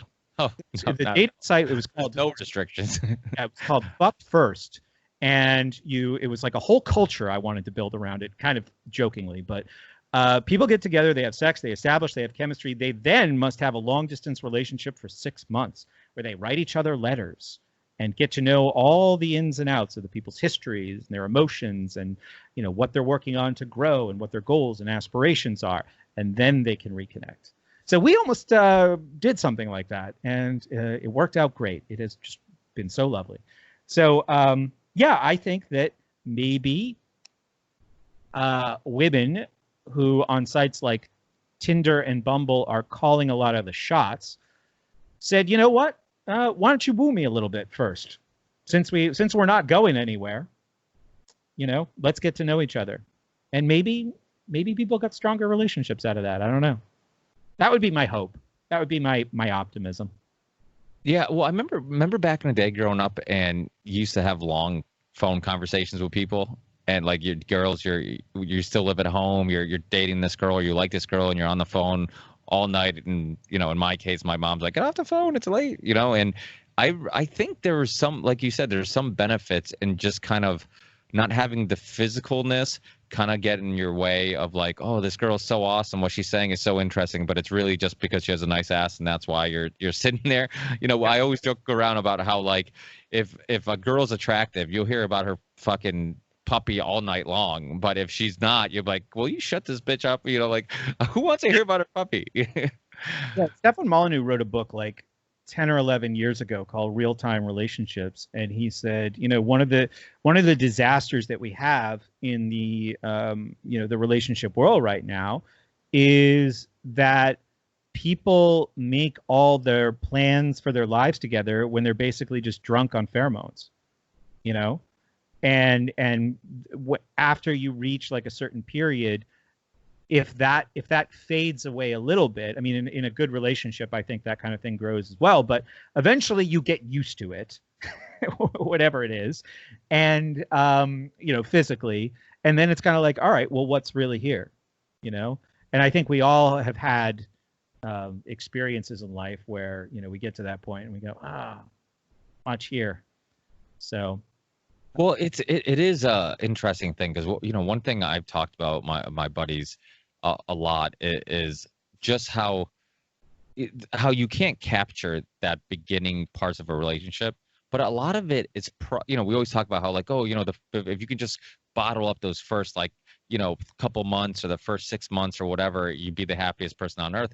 But a lot of that is just, I mean, satisfaction is the death of desire. It's actually name of an album by this hardcore band Hatebreed from Connecticut, and I remember having a shirt that said it, and that line always stuck with me because it was just one of those things from like, some people just read this as a line, but I see it as a dilemma, right? Because it's like, it really is a dilemma, because satisfaction is the death of desire, but desire is what motivates us. It's the thing we enjoy. It's sometimes it's like that saying, the road or the journey is more important than the destination, because once you're there, you're like, okay, I did it, now what, right? And I think it's it is, and with relationships it's kind of similar, where I do think also, like, I would tell buddies of mine, I'm like, you can find a girl who can physically stimulate you. I mean, that's not hard to find, but find a girl who can mentally stimulate you. And that's, that's probably somebody who's going to keep you happy for a much long period of time. But those first beginnings of a relationship, I almost feel like it's unavoidable that nothing will ever be the first again, right? The passion, because when you first start dating somebody, you're curious on, like, what underwear are they wearing? How do they look naked? What do they like? What don't they like? Even like my stories, I always joke around about, like, I'm the most interesting person on earth for like the first like couple months, and then after a while, it's like, I've heard all your fucking theories already. I've heard all your stories. Yeah. Shut the fuck up. Yeah, and that's what I was warning about people like I was dating in Pittsburgh. I was like, you think you like me? Trust me. This will get old for you. Right. But there's somebody out there who will like it forever, but it's not you. I can tell. Well, and one thing you said that I think is really important too is this idea of morals and that type of stuff being so important. Like, just not what they think, but how they think, and them being a good person and all that stuff. Because everything else, I feel like you can kind of surpass. You can get over it. I would tell friends of mine, I'm like, listen, if a girl, there's flaws that a girl's gonna have that might drive you crazy, and guess what? If you fall in love with her and you guys are together for a long time, you might miss. But some of the flaws that you can't get over is like somebody being unfaithful, a liar, having a really shitty moral compass, like, or not having one at all. Like, those are things that you just can't get over, because that's always gonna, trust issues or something that's always gonna just demonize or just ruin your relationship. If you can't trust somebody, you might as well just move on. And sometimes those trust issues are internal. Like, I know people that I'm like, listen, every person you date, you're saying you can't trust. I'm like, maybe it's you. Maybe you have to figure out why you can't trust people, So, and I think that's the interesting thing about relationships, because, a lot of us podcasters, yourself and me, like, we talk about so many interesting topics, and relationships are like one of those things where it's like, it's all been said before, but it's like, it's really a look into human psychology, internal issues, human nature. There's so many, talking about it, you're really analyzing all those things, and in a way, I feel like it's interesting because of that. I think something that you said that's really important is about, and I think it's getting to be a harder thing to do, is like process relationships when they end. Like, I went over 2 years being single after my last relationship ended, and it gave me a lot of time to not only process that relationship, but other relationships that I had been in. And one of the problems, just to bring things like Bumble and Tinder back into it, is it's gotten easier for everybody to kind of monkey branch. Have you ever heard the term monkey branching? So usually it's applied to women, and I don't think this is particularly sexist, because when a guy and a girl break up, for every one girl who's ready to sleep with that guy, there's 10 guys who are ready to sleep with, that ex-girlfriend. So it's just naturally easier for women to move on more readily if they choose to, right? Where guys, I think, have traditionally found themselves kind of lingering in loneliness a little bit longer. But with the way that people date today, it's become so much easier for everybody to just get right back out there. And people say, well, I'm just going to date her, I'm not going to fall into a relationship, but then they do, and they haven't processed anything.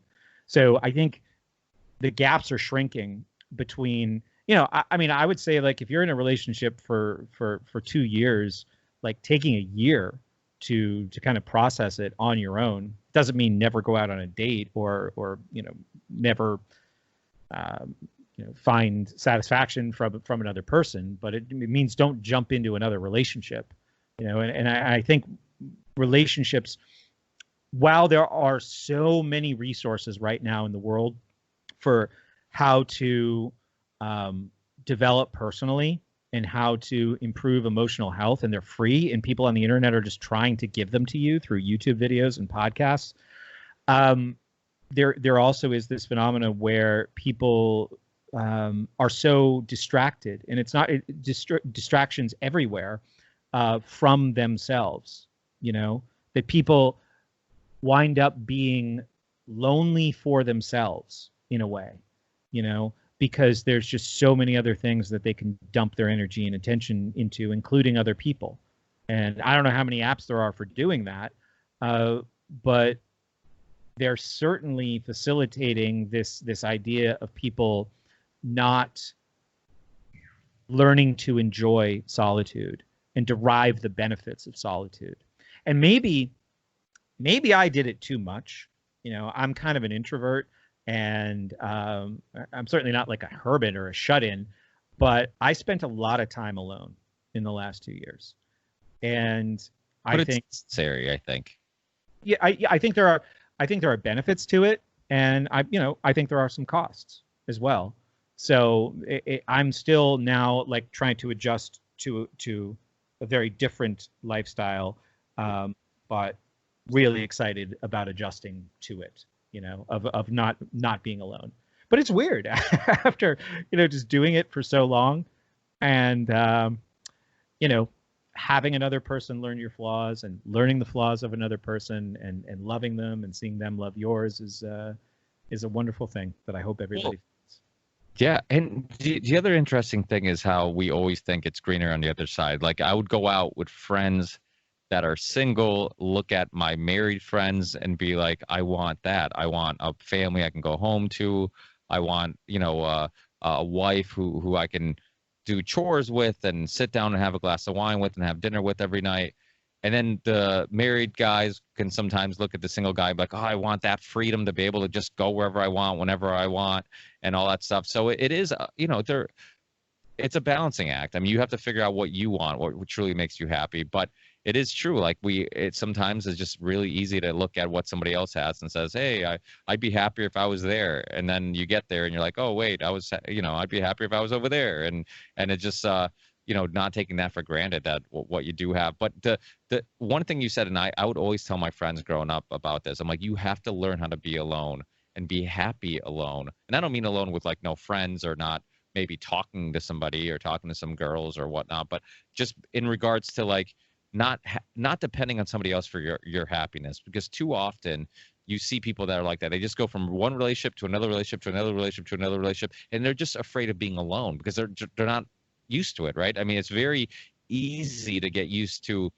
whatever you're doing. I mean, it's easy to being I remember when I was dating, it would be easy to get to when I was single, just to go anywhere I wanted. I liked that. And then when you start dating somebody, I'm like, oh, now I got to kind of get used to being respectful and being like, hey, I can't just decide I want to go out to guys the last second. I need to respect the fact that, I got to spend time with her or give her some notice or whatnot, and vice versa. So I think it is, yeah, I mean, the whole thing, it's interesting because even as adults, there's so much that you figure we would kind of be able to kind of understand and figure out, and we're still figuring out. But the other weird thing too about relationships is that how many people you meet that you're talking about, like our flaws and their flaws and all that stuff, you get to know somebody's life and those little quirks about them, and you figure out like, oh shit, like something happened to them when they were a child, or some type of trauma, or something it doesn't even have to be trauma, but something happened to them, why there's a reason why they want things like this or they like things like that or whatnot. And it always makes me think about like my kids, because it's like, holy shit, like these years of adolescence, things that happened to them then mold who they are forever. We're like, right now I'm 35, I'm like, if I go through some trauma, I'm like, I could probably get over it. You know, I could probably get over it, I would hope. But if you're a kid, it's with you forever, and it affects your relationships, it affects your friendships, affects everything. Mm-hmm. And I think there's ways to mitigate it, obviously, through, you know, talking about it and having enlightened witnesses and you know, like people that you can really trust, and people who've had similar experiences, or going to therapy, or, you know, various types of self therapy that were promoted by people like Nathaniel Branden. Yeah, I think all that's possible. And I think that there's a test where I've been in situations where people had these traumatic events in life, and if that's not pulling you closer to that person in the relationship, they're probably not the right person for you. Or the other lesson there, and I think I've been in both cases, it's not the right time for you, right? If you don't have that to give to that person, then leave them alone and let them find somebody who can meet those needs that they have. Or help them with those challenges. But when you meet somebody and you understand that they have these obstacles, and these obstacles or these challenges or these triggers that result from and it just immediately draws you to them more, and you know, I think that's a really telling thing, where it's like, this is the right person, or I'm ready to be an adult in a relationship, you know. And you know, to the grass is always greener comment that I don't think you're mentioning that. That was a summary of a way of introducing an idea. I know you're not saying, oh man, the grass is greener on the other side, but I get the feeling. No, I know what you mean. And I think that, you know, even just like getting up and writing down, or even just thinking like a handful of things that you're grateful for, about whoever our partners are, is really, really helpful. And it's really, really easy. I'm reminded by her constantly, you know, and she's not like she's saying this is great about me and this is great about me, but I see it, you know, I experience it every day. And I actually do try to make that a more conscious project as well. That's helpful with, you know, feeling like you're in the greenest grass you could be in, you know. And being single is just, it's exhausting, you know. Like I forget, listen, a number of years ago, right? And I was single and I was dating a bunch, and I slept with some woman, and I'm in her bed, and I'm lying there and I go, Jesus, and I start replaying my day. Like, I got up, I washed my car, I vacuumed my car, I shaved my head, I ironed my pants, I went to the bank, I got cash, I drove to Salisbury, Massachusetts, I bought this woman dinner, I talked about things that I really wasn't super interested in for over an hour and a half, and I've done this like 3 times now, and it's all just for this. For this. And you know what's crazy? And the second you get that, like, yeah, it's one of the craziest things that I only think males, like, you couldn't explain to a woman. Like, the complete 360. You know, I've said this before with my friends. I'm like, isn't it just craziness how, like, if you see a beautiful girl at a bar or a club or a restaurant, your life goal becomes, I want to get to know her. I want to bring her home tonight. Like, that's your life goal. Like, nothing else in life matters. That's your goal. And then the second you get that accomplished, you're like, holy shit, how do I get her to leave? It's like it just immediately changes. And I think Chris Ryan, who wrote Sex at Dawn, when he's talked about this, about how I think it has something to do with like our survival purposes. Like, that the second you finish, you have to be aware of your surroundings, so you kind of lose. Because I guess when you're getting laid, it would be a good time for predators to come attack you or whatever. And then so that's why your focus would be go in the complete other direction, and you're like, you go from being obsessed with this person, and then all of a sudden you're like, you could care less, just so you could be aware of your surroundings. It kind of makes sense. I don't know how much science or is behind that, but I think it's also just like priorities, right? And shifting priorities. Like, I identify with what you're saying, where you're so unilaterally focused on a thing and then you get the thing. So you just go, oh, geez, there's other things I want too, like solitude, right? Like to have a snack, like to watch a show or to call a friend. And right now I can't do any of those things because I've been so unilaterally focused on this thing for so long. So, I mean, I guess too, it depends on what you're looking for when you go out, right? Because obviously, yeah, that's an old trope. It's like, okay, thanks for coming home with me. I got what I needed. Please vacate. You know, I'm all set. But but you know, that sexual desire is so strong that I feel like it can absolutely blur your perspectives on things, right? Like if you can be so attracted to somebody physically that you can justify that I love her stories. We have so much in common, right? You can't. No, until you reach a certain age, you can't do it anymore. And I'm not saying that I've reached some level of enlightenment with this, but I have a couple of brothers, right? They procreated with the wrong people, and it dramatically impacted the quality of their lives. They got beautiful children out of it, but a lot of disaster surrounds that, right? And a lot of freedom was taken away from them. I had one brother who lives here, like where, you know, picture like this Hampton Beach area you're going to. That's pretty much where I am. He was commuting to Union, Connecticut, right? So for people who know that geography, that's leave New Hampshire, drive through the state of Massachusetts into Connecticut, like at rush hour times, because he couldn't move. He had a job opportunity there to run a business, but could not move because he was permanently tethered to this area by the woman that he procreated with, accidentally. So when things, I remember I forget which one of them it was, but things were particularly bad for brother A or brother B, or no, I'm going to be brother A. So brother B or brother C. And I went, you know, I have it made right now in so many ways, and I have so much freedom. And it was around this time where I was like, you know, I'm just going to get in my car and drive across the country.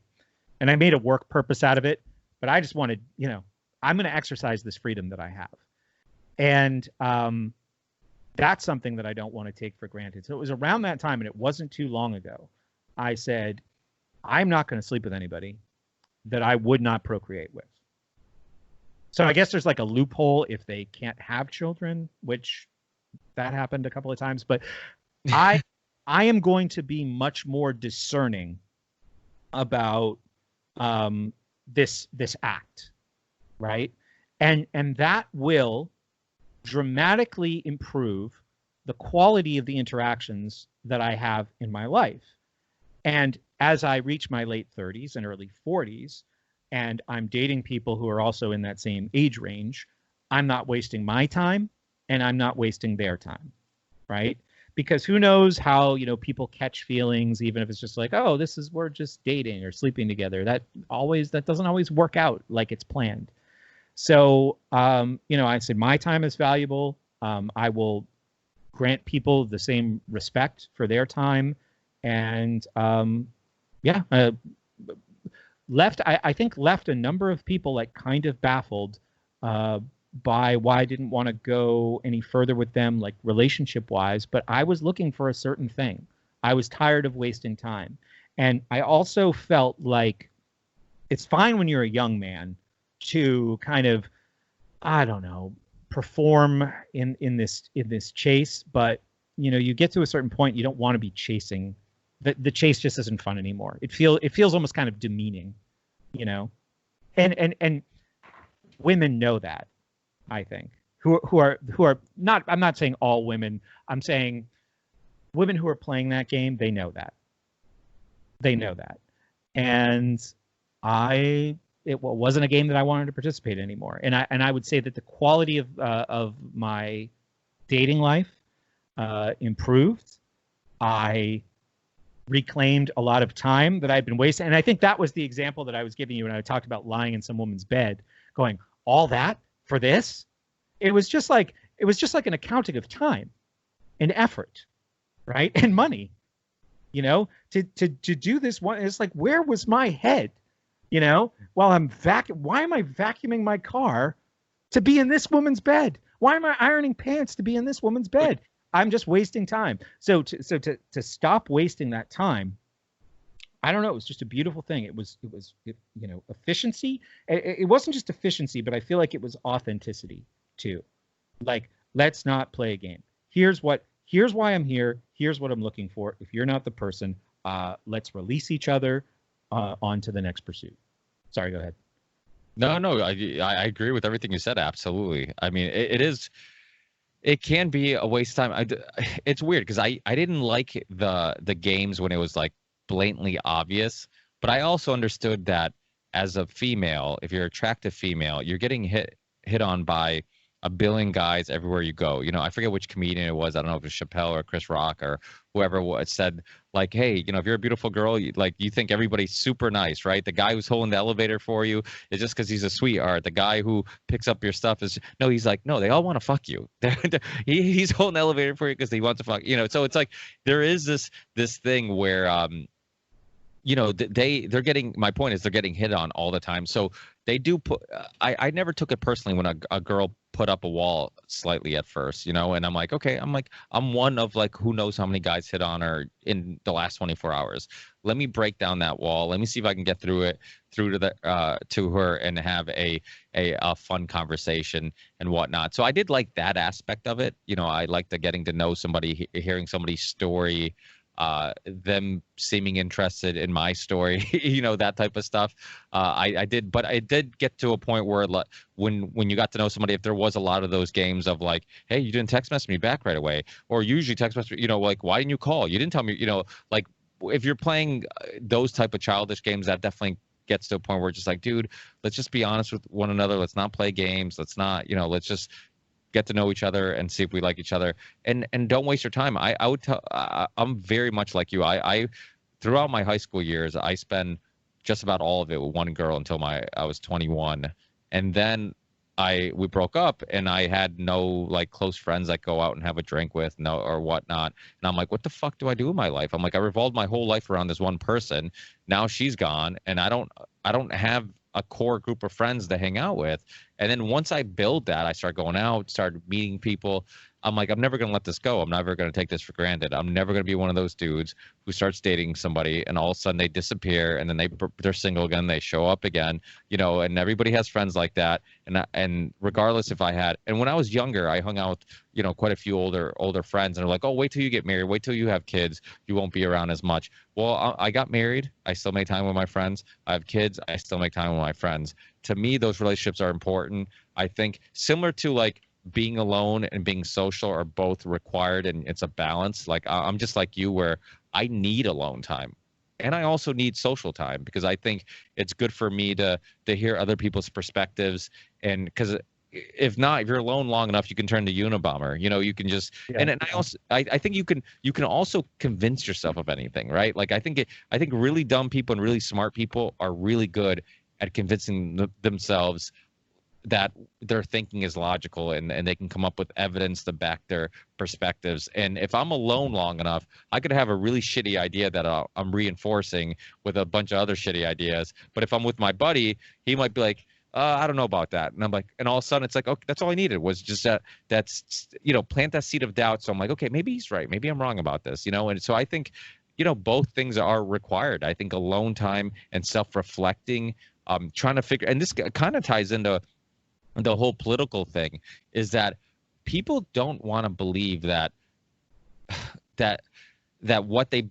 whatever perspective they might have or belief they might have might be not thought out that well.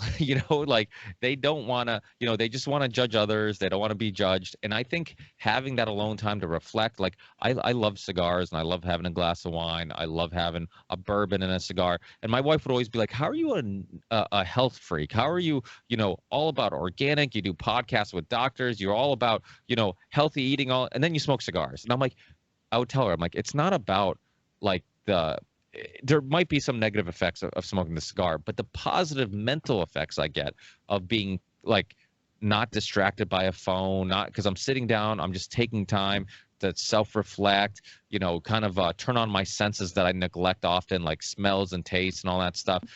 To me, that mental benefit I get from it way surpasses any negative effect I might get health-wise. And mental health is also a part of your health. So I think that's kind of a neglected aspect of health that I think people have to think about. And that's also a East Coast thing. One thing I've said a lot on this podcast is the problem with the East Coast. We're so fast-paced. Got to pick up the kids. Got to go to the gym. Got to go to, do all this, that you never have time to just sit back and be like, hey, maybe I'm the one who sparked that argument. Maybe I could have handled that better. Or maybe if it wasn't my fault that we got in that little scuffle, the wife and I, but maybe I could have handled it better and I could have put out that fire sooner. Or maybe she made some points that I didn't acknowledge. Like all those things, you never have time to do those things if you're always go, go, go, go, and you never take time to critique yourself the same way you're critiquing others. Absolutely. Yeah. And I think that was one of the things that I got from, spending a lot of time alone.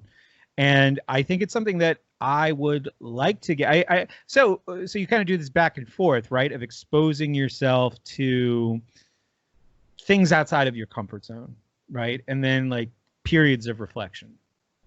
And I've really, really learned to appreciate the simplest little walk, going down to the river and sitting at a picnic table and talking to a duck, like the craziest dude in this whole town. I'll do that. Doesn't matter. I really value that, but I also want to find more opportunities to move outside of like my own thought bubble.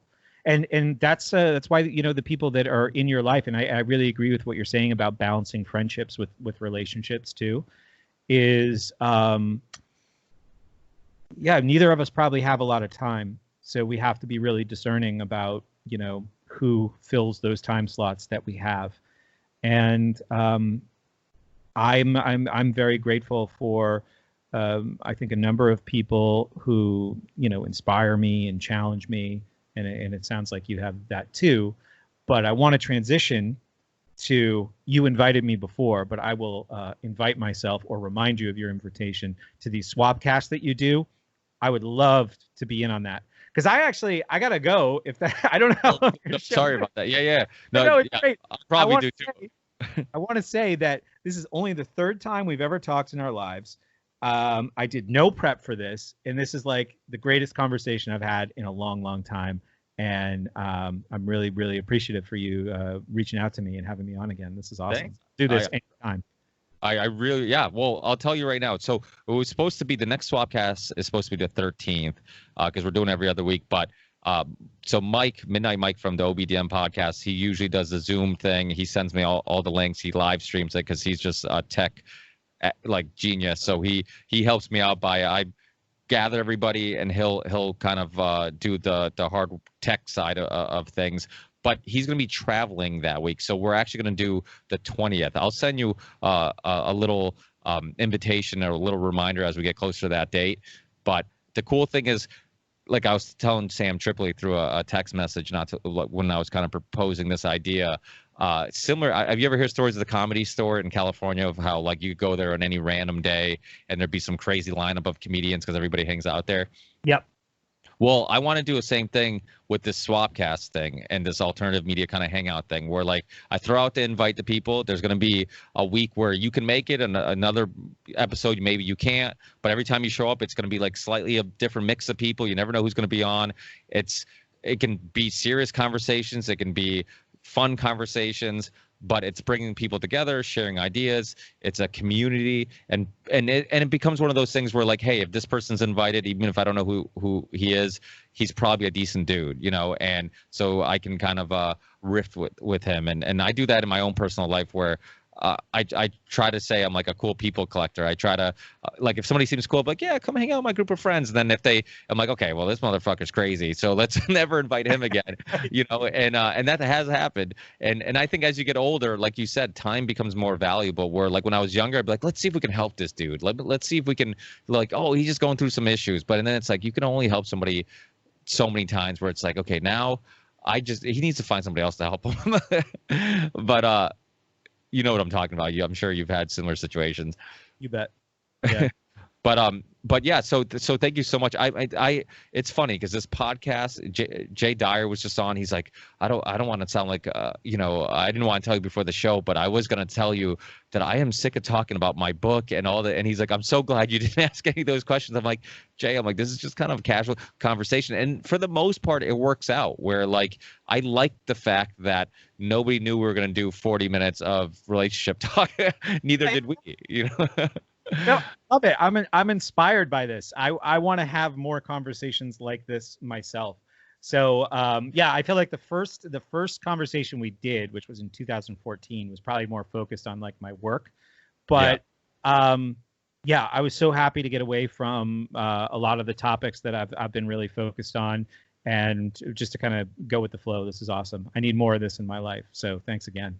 Yeah, well, we'll definitely do this again in the near future. And congratulations, because if I'm sure people listening noticed it the same way I noticed, you're obviously in a very happy place, and you found somebody who's really special, and I'm really happy for you. It sounds like you really have a good thing going. I'm glad I came across that way after ranting and raving for the first hour about the headlines in this country. So we started the show when the call started. Do we end the show with the call ending? Yeah, usually. Yeah. But can you plug your show and your website and all that stuff also for people who might be new? I'm hoping I have some new listeners since last time you've been on. Absolutely. So my website is schoolsucksproject.com. It's the home of the School Sucks podcast. We are about a weekly show, but we do some other productions for the people who support us and our members in our community. So another thing that I have started is called the University, where we just produced our first virtual summit on it's called Ideas into Action, and it's actually how people can develop more effective research skills. So it's people like, Jay Dyer's in it, Richard Grove is in it, Tom Woods is in it, 9 or so other people, and they talk about their methods. So we actually built, a digital product to kind of highlight a lot of the work that we do and gets lost in the sea of podcasts. We've done, hundreds and hundreds and hundreds of podcasts.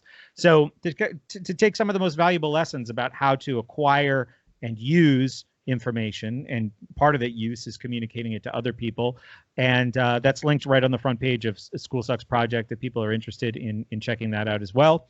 But yeah, people can follow me on Twitter at School Sucks Show, and they can find me on Instagram by my name, Brett Veinotte. So awesome.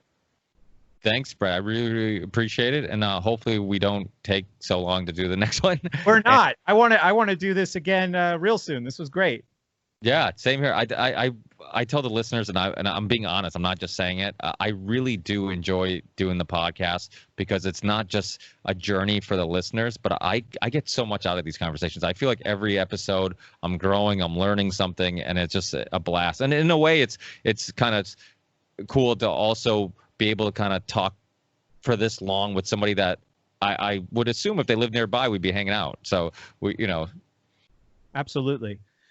All right, man. Then thanks, Brett. Well, I want to be on the 20th. I'm super into that idea. So I hope we can make it happen. I'll let you know. I mean, I'm sure you know a lot of people that have been on, and it'll be fun just kind of share ideas and get different perspectives. So hopefully it kind of takes off and we start doing it every other Monday will be the goal. Monday nights at 7 p.m. It's live streamed, and it's just going to be a fun alternative media hangout. And it's great for, I think a lot of the guests that I have on will be great for networking too, because even after the last couple ones, people have been connecting after the show and doing swap casts and stuff like that. So I think it's an awesome idea. Hopefully it does take off. Excellent. All right, then I'm going to run. Thank you so much, and we'll talk again soon. Thanks, Brett. Take care. Take care, Ricky.